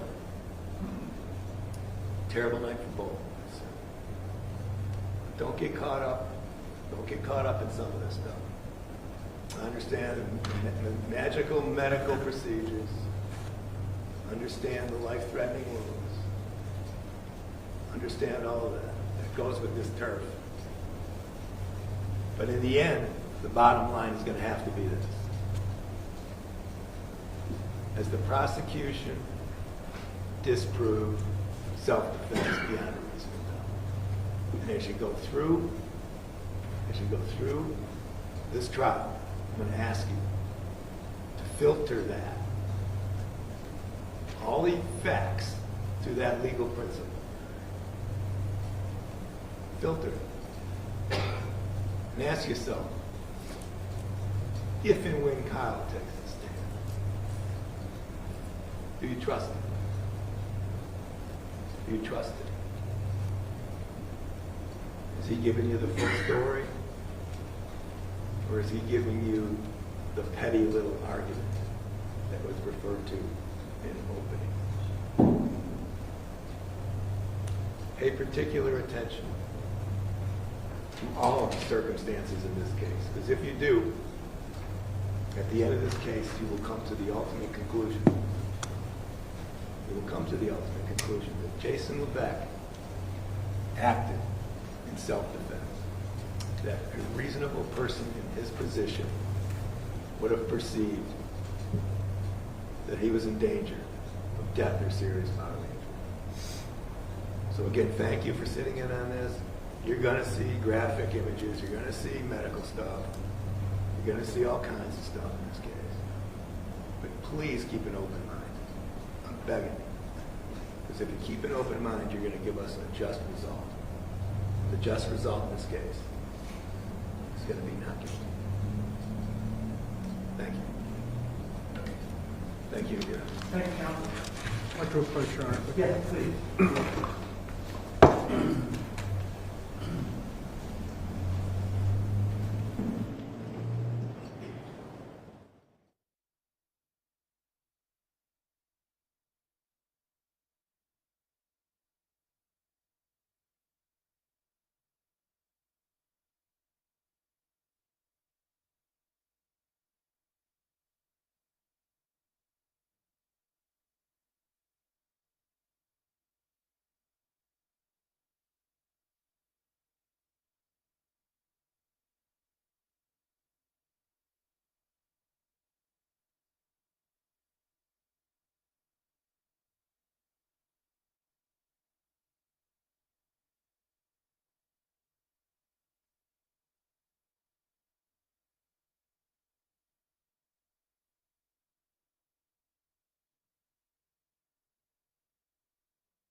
instruct you, as I told you previously, at the end of this case, I'm going to instruct you on what the law is and what the legal standards are. That will include a full instruction from the court on what constitutes self-defense and what that legal standard is exactly. So while both counsel presented to you arguments about what they anticipate and what they believe the court will issue for an instruction, I advise you that at the end of this case, you will get a full instruction from the court as to what self-defense is, and you're to rely upon my instructions as to what the law of self-defense is. That's for the court to do, not for the parties to understand that. Second is, even though we just took a break a little while ago, we're going to take another short recess, just to give you a chance to stretch your legs and so we can set up some technology. So we're going to take a hopefully 5 to 10 minute recess, and we'll be back on track after. All right, thank you. All right.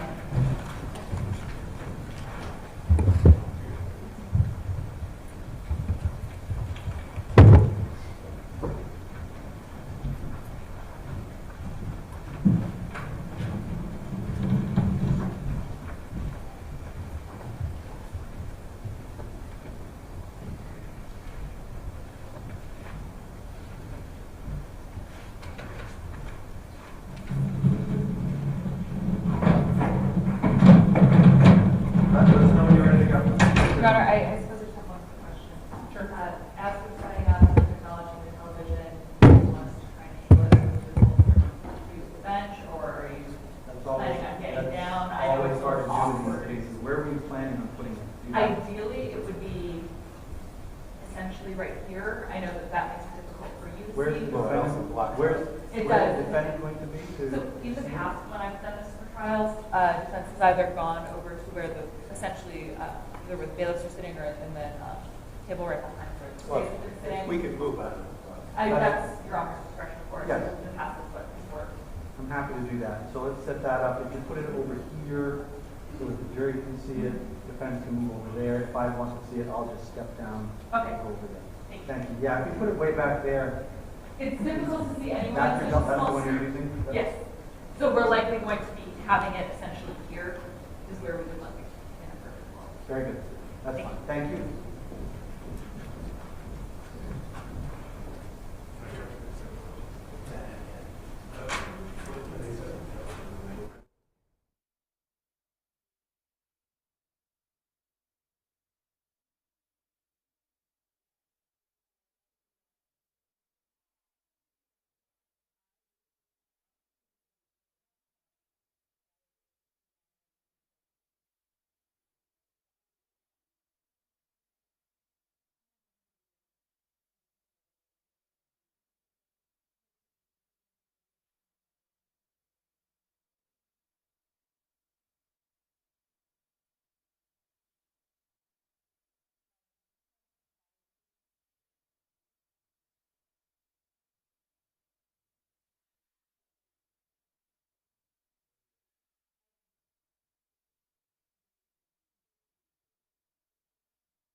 Okay.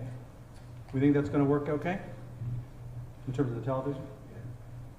I believe so, Your Honor. It may just require some coordination between you and the witness, because we both of you will be standing Oh, down here. right. Attorney Brock and I did test it. Jurors are able to see it from all spots that they're sitting in.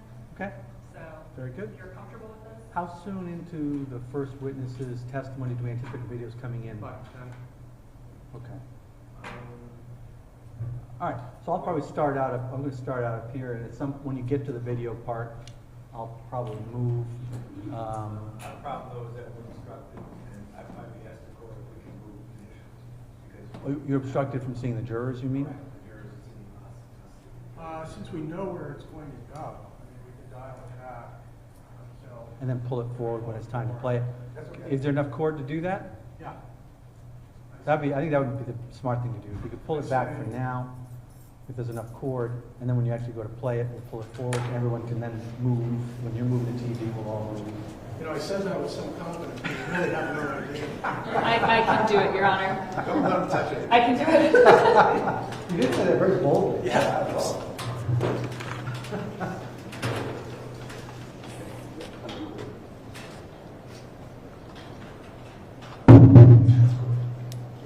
Okay. That's good, that's fine. And so what, where the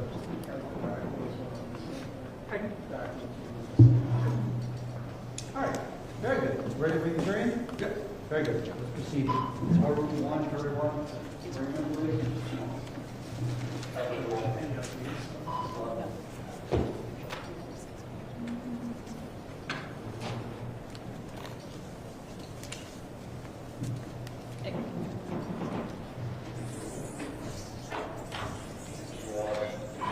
Yes, please bring them Please rise, jury entering.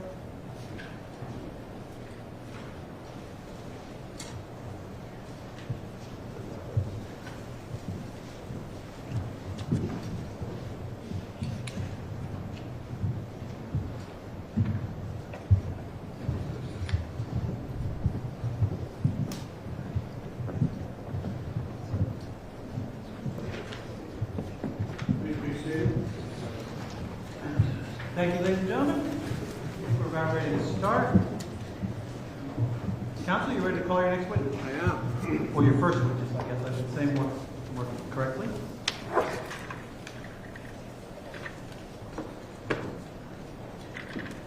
Your Honor, the state calls Kendra Violette. Okay.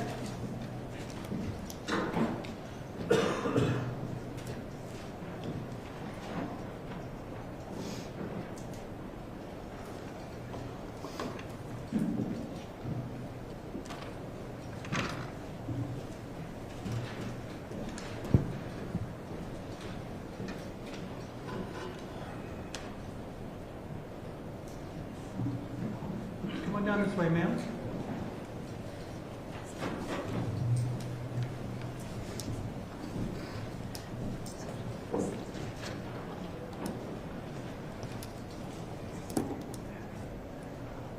Just remain standing for a moment. Raise your right hand.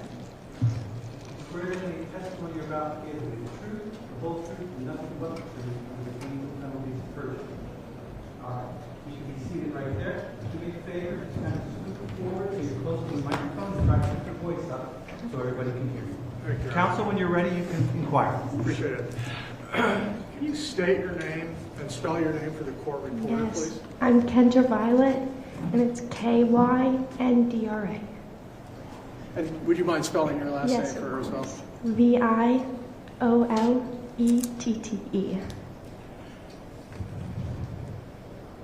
Where do you live right now? I live at 277 Chestnut Hill Road with my grandmother. And is there another address that you call home as well? Yes, 43 Summer Street on the weekends and my vacation time. All right. Tell me a little bit about that. You said you lived at a specific address with your grandmother. What town is that in? It's in Farmington. I go there because I've proceeded school there ever since I was in 4th grade, and we've lived with her for like 5 years. In order to facilitate your education in the Yes. school? Yes. People you've met there, friends in the Farmington school system? Yes. No teachers in that school system as well? Yes. At some point while you were living in Farmington, were you living there also with your parents? Yes. And can you just tell us, if it's not obvious, who are your parents? My parents are Angie LaChance and Kyle Violette. And so was there a time when Angela and Kyle moved to that address in Rochester that you just talked about? Yes. And in order not to switch schools, you stayed with your grandmother? Yes. And can I ask who else do you live with? Who else is in your family? The only other person I live with is my brother. Okay. And does he also do the same He does, gig yes. back and forth? Yes. All right. You mentioned you're doing this because of school. Yes. Are you still in school? I am, yes. What grade are you? I'm a senior. What age does that put you at? I'm 18, so 12th grade. Okay. How do you like school? I love school. I have all A's and B's right now. Nice. What do you love about it? What kinds of things do you study? Probably just the education and friends. And do you have any kind of plan? It sounds like you're graduating this year. I do. I started early college classes for social working, and I'm going to continue that in the summer as well. Okay. Is that the social work Yes. education, is that local? Are you still going to be around? Yes, I am. It's through Great Bay Community College. Understood. Yes. Then if I could move attention and focus attention to the address in Rochester. It's 43 Summer Street. Yes, it is. Can you describe for us a little bit about the interior? You know, we went out there, took a look at the place from outside. We didn't go in. Can you just kind of give us a rough breakdown of how people are situated living in there? Are you talking about like the living or like the layout of the house? Let's start with living, and I'd like to do it from the time frame of April of last year. Okay. So like what happened that day? No, just before we get there, kind of fill in who lived there and where the rooming situation Yeah, was. of course. So in that house at that time, it was my other grandmother living in the front studio apartment, and then there was a split house, and it was me, my mom, my dad, and my brother in there. And during that time, we all have different rooms upstairs. Downstairs is like the living room, just where everybody hangs out, but upstairs is where our rooms are. And I don't want to bring up more sensitive issues for you, but I understand your grandmother who lived in the front unit has since passed away. Yes. Okay. And so, but at the time, when grandmother lived out front, you on the weekends and other times would live and have a room at 43. Yes. Where was that room? My Upstairs? room was upstairs. It was in the middle of my brother's and my parents' room. And then let's again go back to April or last year. In addition to going to school and going back and forth, were you doing anything else? Were you working, for instance? Yes, I have been working at Portsmouth Gaslight. It's a restaurant. It's a restaurant? Yes. What do you do there? I serve right now, but I used to host. Anybody else work there that you know? My mother, What does she do she there? bartends. All right. And do you guys go in together? Yes, we do. What are your usual hours at the Gaslight when you're working? Usually after school, it's like 4:30 to 9. Usually I do like 5 days a week. I have 2 days off. All right. And Kendra, I do now want to, I just don't want to, intrude unnecessarily into your life, so let's keep this focused. I want to talk about April 4th of last year. What was going on earlier in the day for you, if you recall? I went to school that day, I believe. I had school, it was a Thursday, and I went to my parents' house because we didn't have school on Friday, nor the weekend, so it was like a longer vacation for us to be over there. So it was like 3, we just got out of school. We went home, I didn't have work that day, so we all kind of just hung out in our rooms. I believe we were going to watch a movie later on in the night, but we ended up not. We just made dinner instead. And remember anything about the weather? I don't. It was it was cold. It was snowing. Did that snow affect your, now recalling that it was snowing, did that affect your school schedule at all? Do you know? I don't recall. I do not. Okay. And so it sounds like you have a memory of the evening, the Yes. plans with your family, Yes. watch a movie, dinner. Yes. Tell me about what you were doing later in the evening. I ate dinner and I went up to my room and I was gonna watch my own movie, and I watched some TikToks on my phone, and my parents were in their room at the time and my brother was in his room. I believe he was sleeping. It was already like 8 or 9 at the time. Tell us what happened later that is obviously unusual. Yeah, I was laying in my bed and my mom came in my room and she was just like, "Your dad's going to talk to the neighbor about plowing snow in the driveway." And I was like, okay, and we both walked downstairs. We were messing around in the living room talking to each other, and I ended up looking out the window to see if anything was going on, and I saw my dad walking home to walk away. But I didn't see the prior situation of him going out there. I think when I was going down the stairs, he was about to go outside. So I just saw when he was walking away and when Jason pulled the gun out. You saw the gun come up? Yes. Kendra, do you know whether or not your home, your parents utilized a home surveillance system? Yes. You said you were looking out a window to see some of these events. Can you describe that window for us if we were looking from the exterior of the building? Yes, it's the window outside from our porch. It's like the huge window where you can see like the road and you can see some of the neighbors' houses across the street and the one across from us. And that's the window you were looking out from? Yes. Is that also a window that utilizes a home security system? It is, yes. I feel like I interrupted you, and I don't want to necessarily have you talk or relive this, but can you describe to me again, I didn't quite follow what you saw when you looked out the window. Yeah, when I looked out the window, I saw a truck open, the door open, and I saw Jason Levesque standing out of it. And I saw my dad walking to the house. He was just walking back on the side of the street, on the side of the road. And I saw Jason Levesque just pull the gun out. And that's when I yelled to my mom, "He has a gun." And at the time, all I could do was just run out the door. So I ran out the door, and that's when my dad was already on the ground. And I looked at Jason and I said, "You shot my dad," like 3 times. He didn't say anything.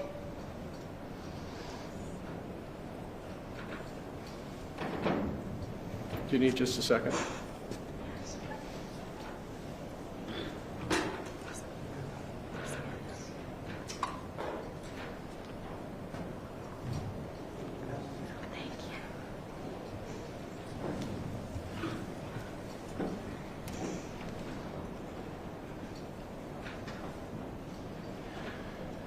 I want to ask you some more questions. Of course. You said you saw a truck. Yes. Can you describe generally where you saw that truck? It was parked on the side of the street. It was more on his side of the property, Jason Levesque, but it was also kind of hitting in the middle of ours. So it was kind of in between of his steps, but also in the middle of entrancing our driveway. You said you kind of have a memory of some of these events, the actions, the moments, and then going out to see your dad. Yes. Can you describe your father when you went out outside of your home? He was laying there. He was laying on the ground. He was just like curled up in a ball. And how did he appear to you? Hurt. How? He was just bleeding everywhere. And he didn't say anything. and I was just holding it. And then I went to go get towels in the house because I didn't know what to do. Did anybody else come outside? My mom, Your she mother? came out after, yes. Your mother, Angela? Yes. And while your mother was outside, is that when you went to get towels? That is, yes. And then what did you do? What other actions, if any, did you take? My mom was outside yelling, called the cops when I brought the towels back out.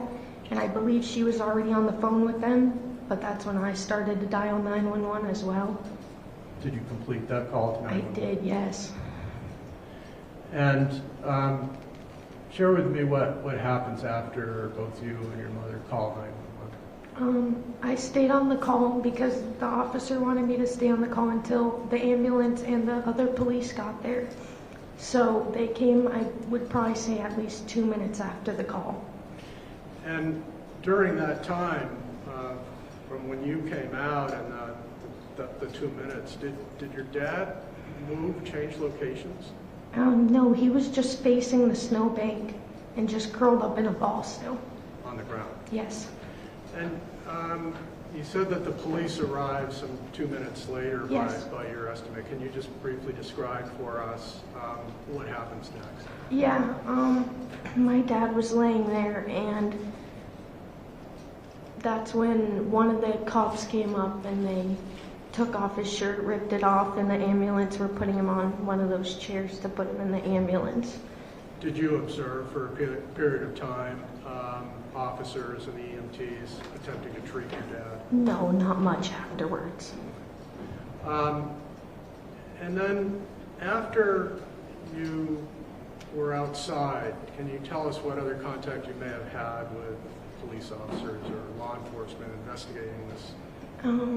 I don't think I had contact other than when one cop came in my house to ask, like, questions about what happened and asked if we had camera footage and all that. Do you know whether or not you viewed or officers viewed the footage and whether that was turned over to? Yes, it was turned over that night. My mother handed over my dad's phone. Some of the events that you have described, do you believe they were captured on the video, the home surveillance system? I do. Your Honor, with the court's permission, we'd like to reorient and perhaps Attorney Sistian and Mr. Levesque would like to reorient. If we could have a few minutes. Yes, let's do that. I'll say that this is the bane of my existence. We'll move it forward, and if the court can inquire whether there are any issues with the view of it, we'll try and accommodate it. Could you give us a minute? Yes.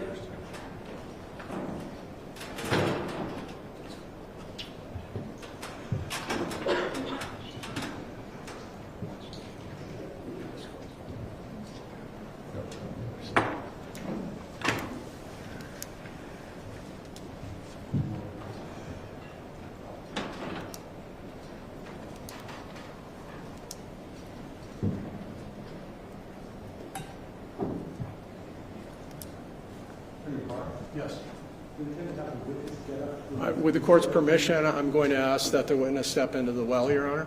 That's fine. Thank you. We're ready to do that now. I am. Can all jurors see the television while you sit it? Well, Your Honor, we'll pause it at the first image and reconfirm. But Do you need the lights to do anything, or is it bright enough with the... I'm sorry, Mike.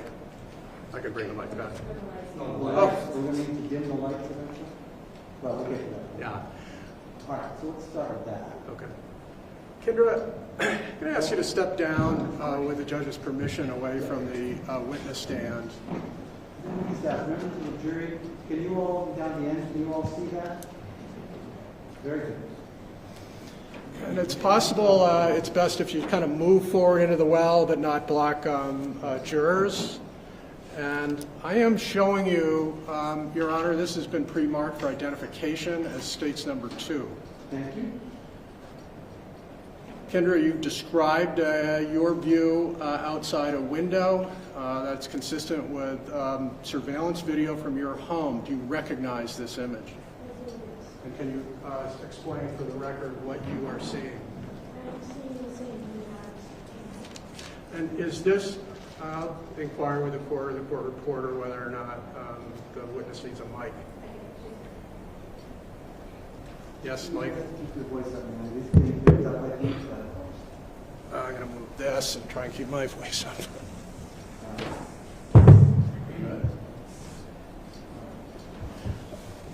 I think you just identified this as that bay window in your house that's adjacent to the porch from outside if you were looking at the house. Is that correct? Yes, it is. And is this then not only consistent with the view, but with what you understand to be the surveillance video from your home? Yes, that is the only one I have seen.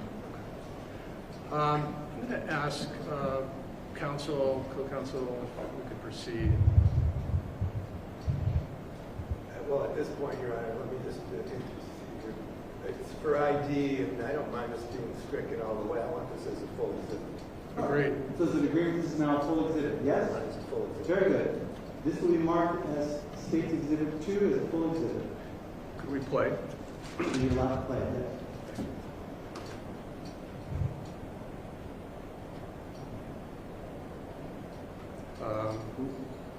Fast forward. Start at the beginning, please.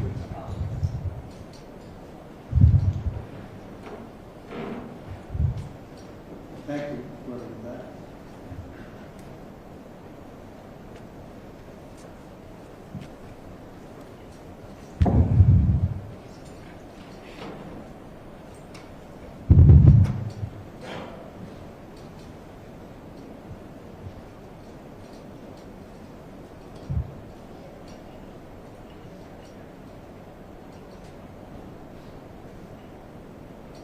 You recognize that vehicle that just came into view from right to left? I do, yes. What is that vehicle? I believe that is Jason's truck. Can you identify the house on the far side of this driveway in the foreground? Yes, I can. Whose house is that? That is Jason's house. At 41? Yes.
Peter, is this lighting consistent with what you recall? Yes.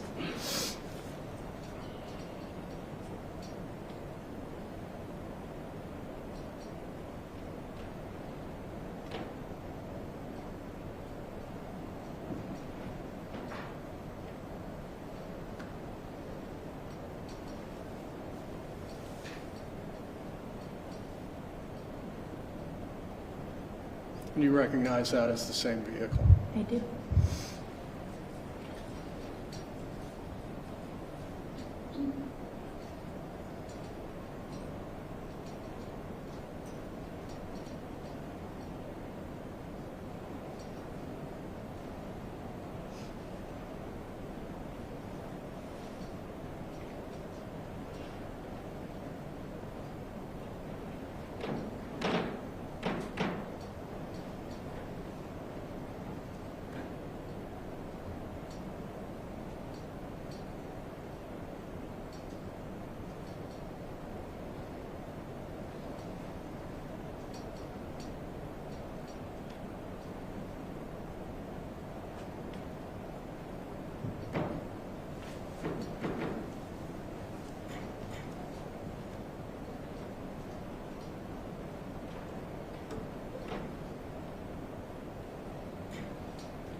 Yeah, can you pause right there? You had said that earlier that you were able to see essentially Jason get out of his truck. Are you able to identify his door opening in this image? I do not, but when I was watching further to the right-hand side of the window, so I was seeing the very... Can you play?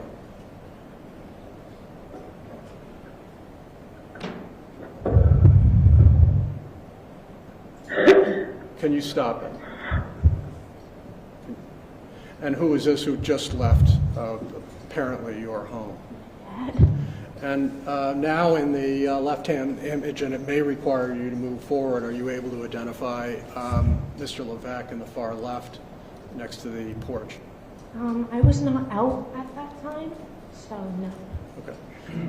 You said you were able to see him from the window. Yes. Can we keep playing? Yep, there he goes. I don't know, he's all the way up there. You better not do anything stupid.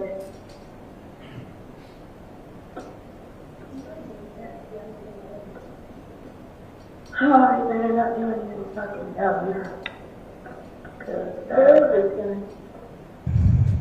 No, he's getting drunk. He has a gun out of his chest. Ah! He just shot him! He just shot him! Hey! Can you rewind that to...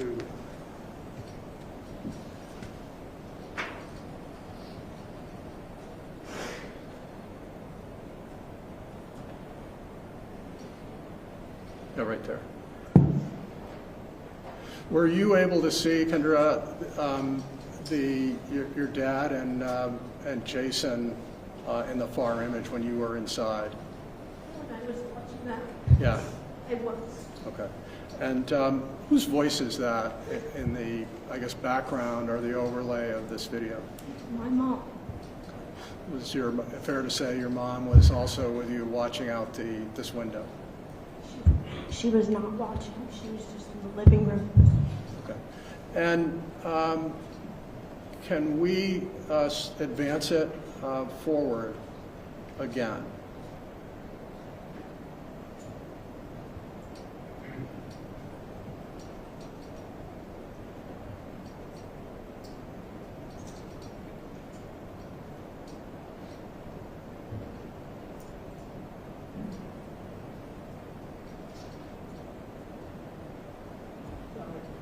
What's that? Yeah. Back from when they were at the truck, though.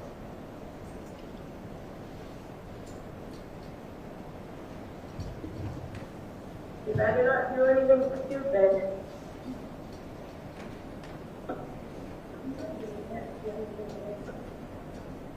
Oh, you better not do anything fucking dumb. No, he's getting drunk. He has a gun out of his chest. Ah! He just shot him! He just shot him! Hey!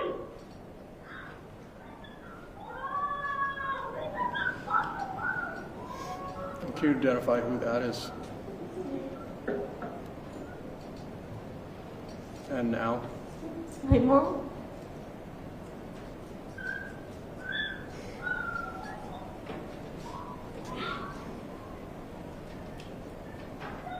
Is this when you came back into the home to get the towels?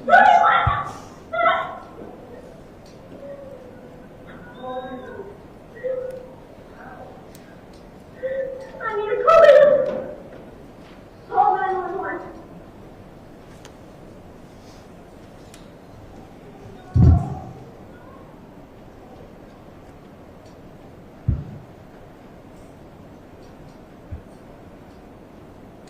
And are you in fact calling 911 at this Yes. time?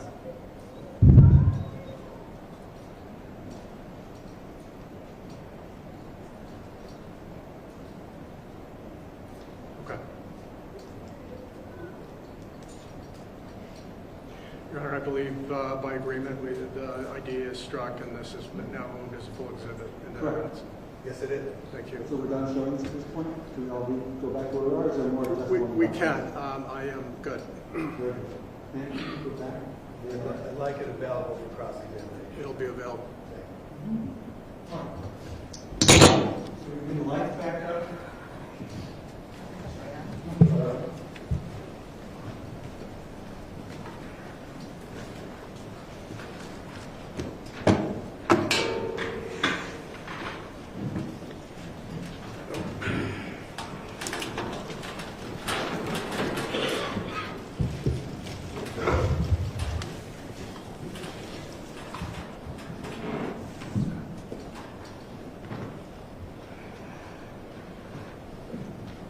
If I may, Your Honor. If I may. Yes. So you had testified earlier that the police arrived in short order. What happened to your dad afterwards? He got taken to Frisbee Hospital, I believe, and my mom went to go see my dad. Okay. Yes.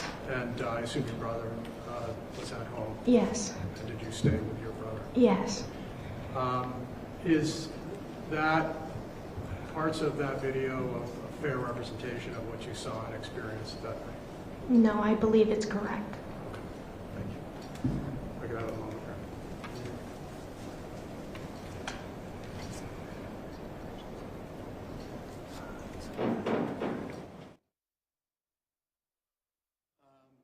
Thank you. Attorney Sisti has some questions. Of course. I appreciate your time. Thank you. Thank you.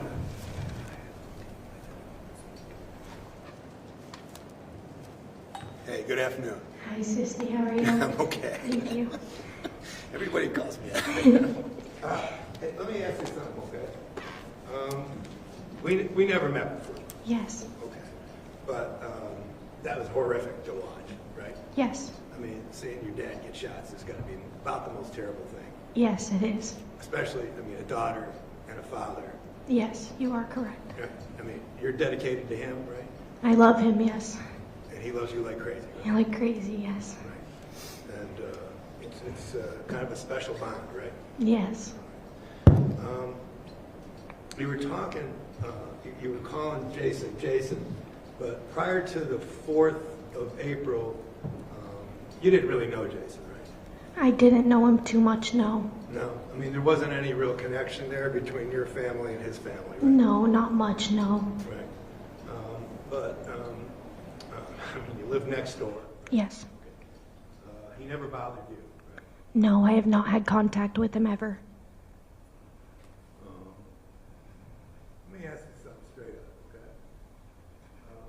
On that particular day, the 4th of April, at that particular time, there was a voice that the jury heard on that video, and it wasn't yours, was it? What voice was it, sir? Yeah, it would have said, "I hope he doesn't do anything stupid." Did you recall hearing that? I did, but that was not my voice, no. No. Do you know whose voice that was? That was my mother. All right. And again, I'm going to say this, and I don't want to offend you with words, Okay. but there was also a comment that was, "I hope he doesn't do anything fucking dumb." Yeah. And who would that have been? Who would that be towards? Yeah. I do not know. This was after your father left the house? This was, yes. Okay. And you saw the video. I did. It's absolutely terrible, I'm sure, for you to see. I may have to ask you to see it again. Is that okay? That is all right. Okay. All right. But I'm going to ask you a few things about it, then I think I'm going to ask that it be played again, just so everybody understands what's going on here, okay? That is okay. Okay. We're looking out the window, and it does show your driveway, right? Yes, it does. And the driveway is not plowed in any way, shape, or form, right? No, it is not. We were going to have my friend's dad come plow it. Right.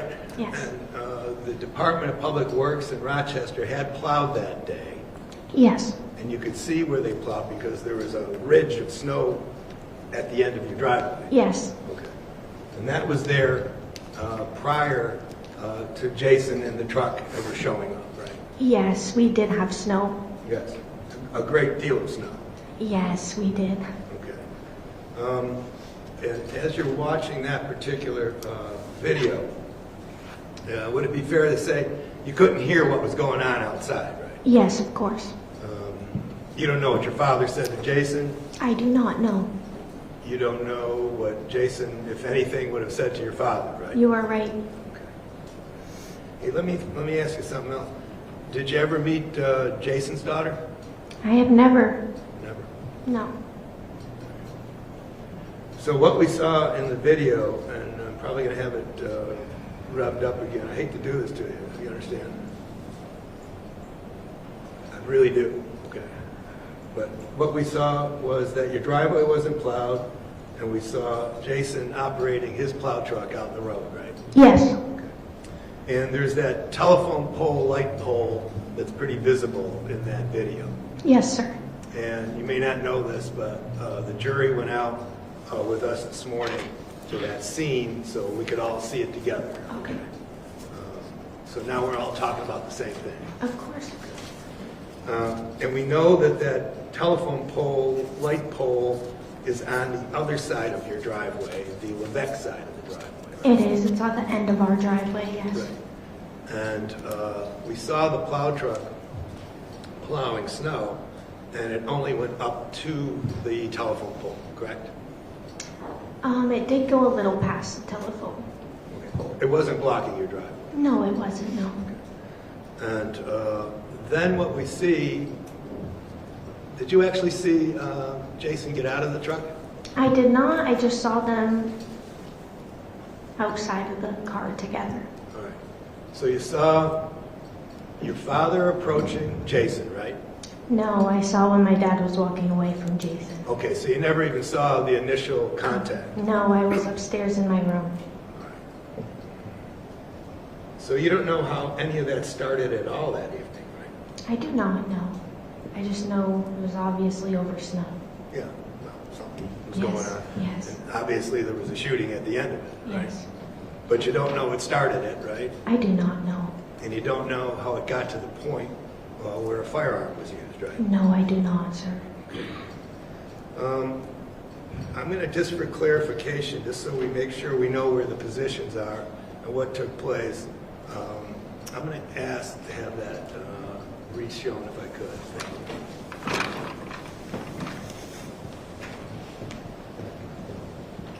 I may ask you a couple questions as it's going, so you may want to take. That is totally okay. Okay, thank you.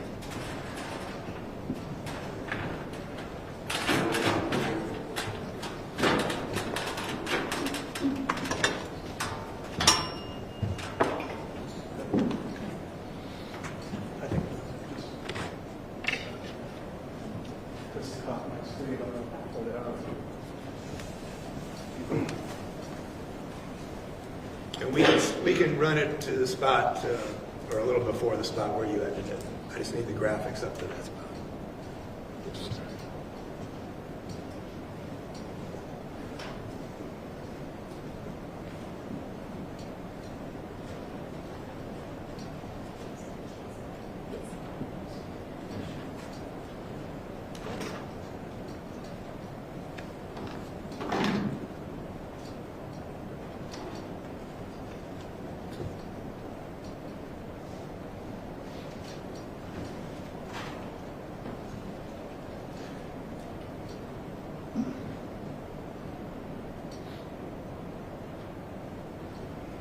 We got to go all the way back. I apologize, to the beginning or to? To the beginning. Beginning, or do you want the? No, the beginning's good.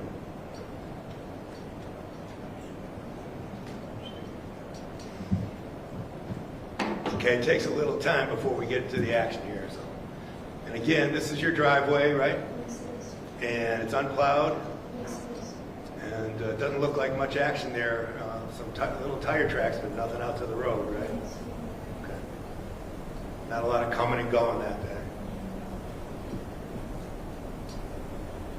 Here we go. This would have been Jason's truck. Okay.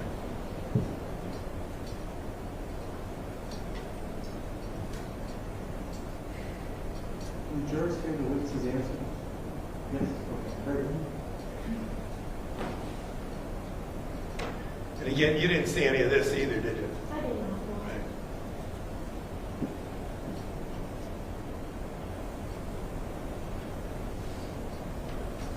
But it certainly shows that night, doesn't it?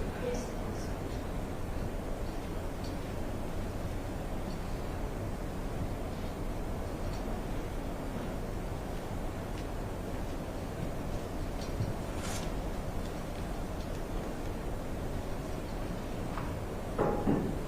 Where's your bedroom relative to this location? mine is upstairs, and you have a window up on the top that points out that way, kind of. Okay. But I was, Okay, so you're actually looking out a window too. at this time, no, I was in, You're in bed. yes. Tell me when you started to look out the window. I don't know my mom came in, and she said that. Okay. She was going for a conversation.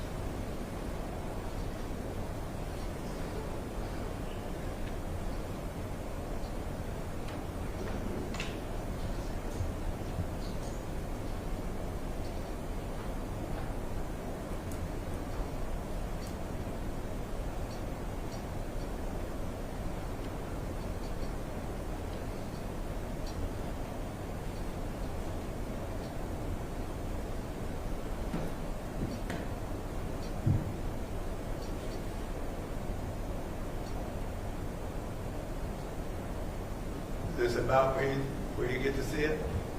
No, Yeah. they were already talking. They were already talking. Yes. Can you agree with me that Jason's truck is not obstructing anything on your property? At the moment, yes.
And again, just to keep it up to speed, you still didn't see this part either, right?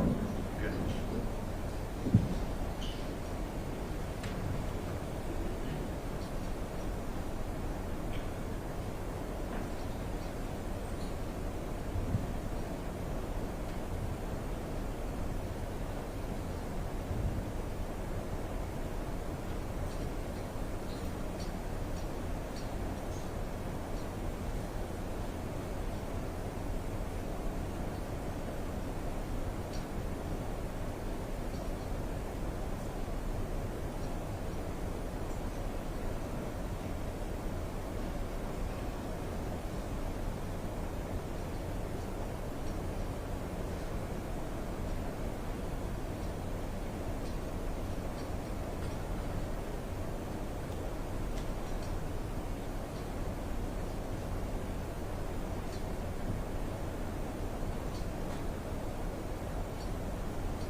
Okay, now were you situated a little bit more to the right at this point? I don't believe I was there right now. Okay, you saw your dad later? Yes, I did. Okay, can we stop it right there for a second? Thank you. Jason's truck, you can hardly even see, right? You can hardly even see from the corner that I get it. But it would have been entirely away from your property. What do you mean? It wasn't near your driveway at that point. You backed up, yes. Yeah, I mean, it was So, yeah. quite a bit of, It yeah. wasn't in our property now. No, it wasn't. And you'd agree with me that throughout the entire playing of this video that we've all been watching, that truck wasn't obstructing your driveway at all. You can tell that the snow was being pushed at the end of our driveway. It was pushed at the telephone pole, correct? A little past the telephone. Well, I mean, the jury sees it. Where's the telephone pole? It's right there. Right, it's on the other side of your driveway. Yes. But it's still our driveway because there's 2 lanes of our driveway. The jury was out looking at it today. We have 2 different backing spaces. We have a car with 4 cars parked and we have a car with 3 cars parked. We have 2 different. Okay, 2 different backing spaces. we got it. You understand we were out there today, right? I do. Okay, good. Okay, so we can't see Jason's truck at this point. We see your father approaching the truck, right? Yes. You don't see Jason approaching your father at all, correct? Okay, if you could continue playing. Yeah, very good. Okay. I don't know if you're way up there. Can we stop it right there? You better not do anything stupid. Thank you. You better not do anything stupid. Now, who said that? Your mom. Can you see? I know it's tough to see, but can you see that little bit in the corner where your father would have approached Jason? I can right now, yes. And it's your father going to him, right? Yes. Okay. And it's your father going right up to him, right? Yes, I have a conversation when he said it was over. A conversation. Okay. Do you know if he threatened him? Did you hear anything? So you don't know what was actually said? I didn't. All right, we can continue playing. Thank you.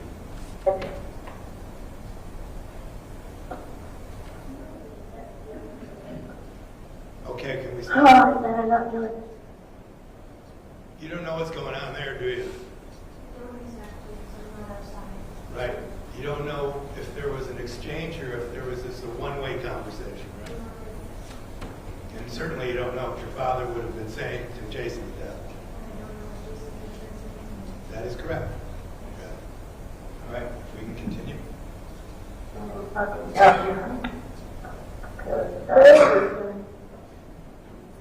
No, he's getting dropped. He hasn't come out of the trap. Ah! He just dropped. That's fine. I don't want to put you through that again, okay? Okay, why don't you grab a seat? Thank you.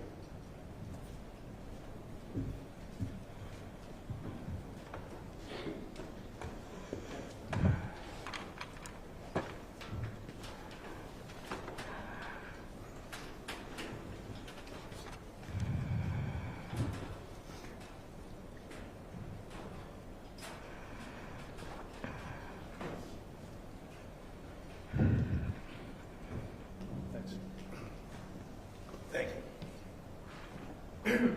So you'd agree with me, it was a fairly quick interchange there, Yes, it was. and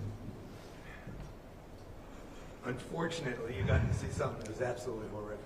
It was, yes. Okay. And you don't know what the exchange was between your father and Jason. I don't. So it's difficult for you to actually come to an actual conclusion as to what happened, right? Of course, yes. I appreciate you coming up there. Of course. You're brave. You know that? Thank you. Okay, thank you. Thank you, Your Honor. Just briefly. You had mentioned that there was a plan for, sounds like a friend's father to come plow. Yes. You know what happened to that plan? We had it planned since like 5 in the afternoon, and he had work until like very late, and he planned on coming around 10 when we needed him to plow, and he got there 10 minutes later, and he called us to tell us he was here, and my mom was like, you need to leave, like something just went on.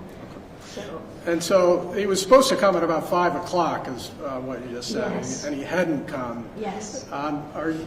Do you know the communications between your mom and your dad concerning? I don't. I just know during that time we didn't know if he was going to end up coming, so we knew that we were going to have to probably hand shovel it. Okay. So it was That was going to be my question. If he didn't show up and he didn't show up at 5, how is that driveway going to be clear? Yeah, we had work the next morning at 11, so we needed to clear it by that night or the next morning.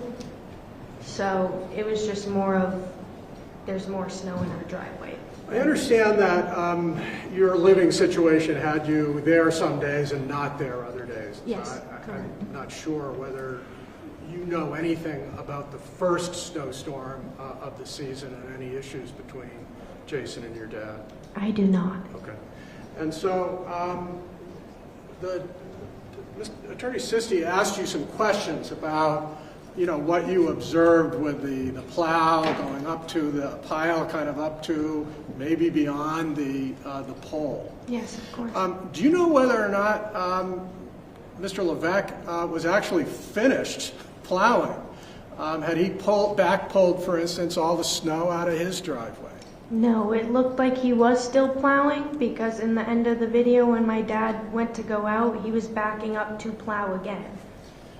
And it doesn't sound like, given the circumstances, you went over and made any observations of Mr. Levesque's driveway. I did not. And how far advanced he was in finishing this task. Of course. Have any idea where the snow is ultimately going to end up? You're right.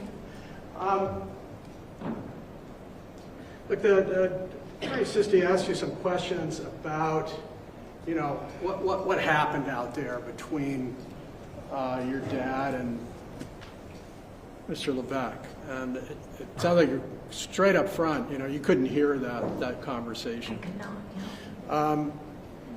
But you saw your dad putting on his, you said, you confirmed with Attorney Sisti that the moment you kind of start making observations is he's putting on his hoodie. Yes. You see him with any weapons? He does not know. Did you see him with, I don't know, a screwdriver or anything on his person? He didn't even have his phone on him. Did you see him during the times that you observed him walking away, walking back towards Mr. Levesque, brandishing anything in his hands? That was Not at all, no.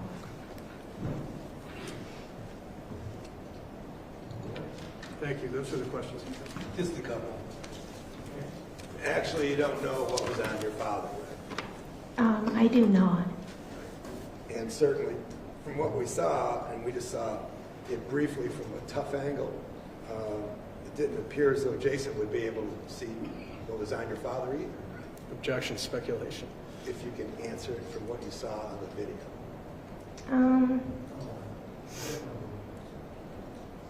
What are you asking? You can't tell whether or not Jason saw what was inside your father's pockets, for instance. I feel like you can, yes. If you're throwing over a hoodie and there's nothing in the pockets, nothing fell out, so. Yeah. And he doesn't have pockets in his sweatpants, so I don't know what you're talking about. I'm going to try to clarify. Did it appear to you as though Jason was watching your father put a hoodie on? I do not know. Correct. So the whole hoodie thing really doesn't mean anything. I believe it does, yes. If he saw him putting on a hoodie, maybe that would mean something? I have no clue if he didn't or did see. He was in his truck. Okay. So you don't even know if Jason was observing your father when he came out toward him, correct? No, he was in his truck. Thank you. Yep. Thank you, yeah.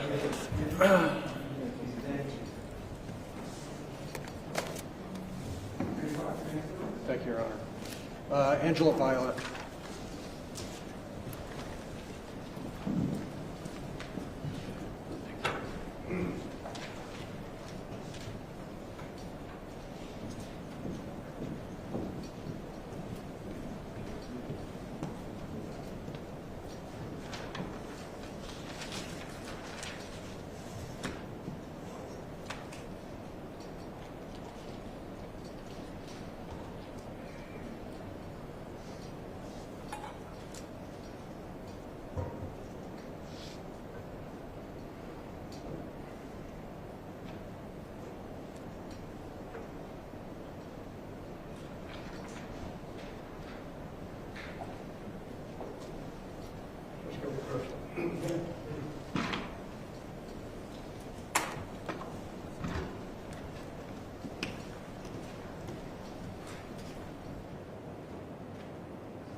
So ladies and gentlemen, as sometimes happens, we're going to stop a little early today.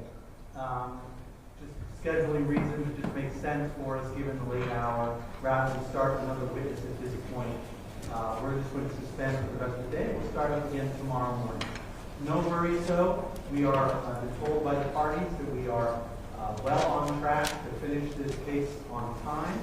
So we're going to stop today. I will tell you, I do try my best not to waste your time ever. So I do always try to start when I say we're going to start and take breaks when I say we're going to, and we're going to try to do that for the rest of this trial. So I'd like you back here tomorrow morning at 10 o'clock, correct? That's correct, Your Honor. 10 o'clock tomorrow morning. You can get here a few minutes early, not too much early, but 10 o'clock or 10 minutes before that would be best. And that way we can try to get started right at 10 o'clock. If by chance we can't start at 10 o'clock, as sometimes happens, that's not the fault of the parties. That's the fault of the court, because sometimes things come up unexpectedly because I have to do on other cases. But we'll do our best to start right at 10. All right? All of my prior instructions to you remain in place. The most important one, do not talk amongst yourselves or with anyone else about this trial, about the facts of this case. Don't do any independent research. So no internet research. Don't go back to the scene of this location. Those are the main things. And otherwise, have a good night. Thank you. Please rise.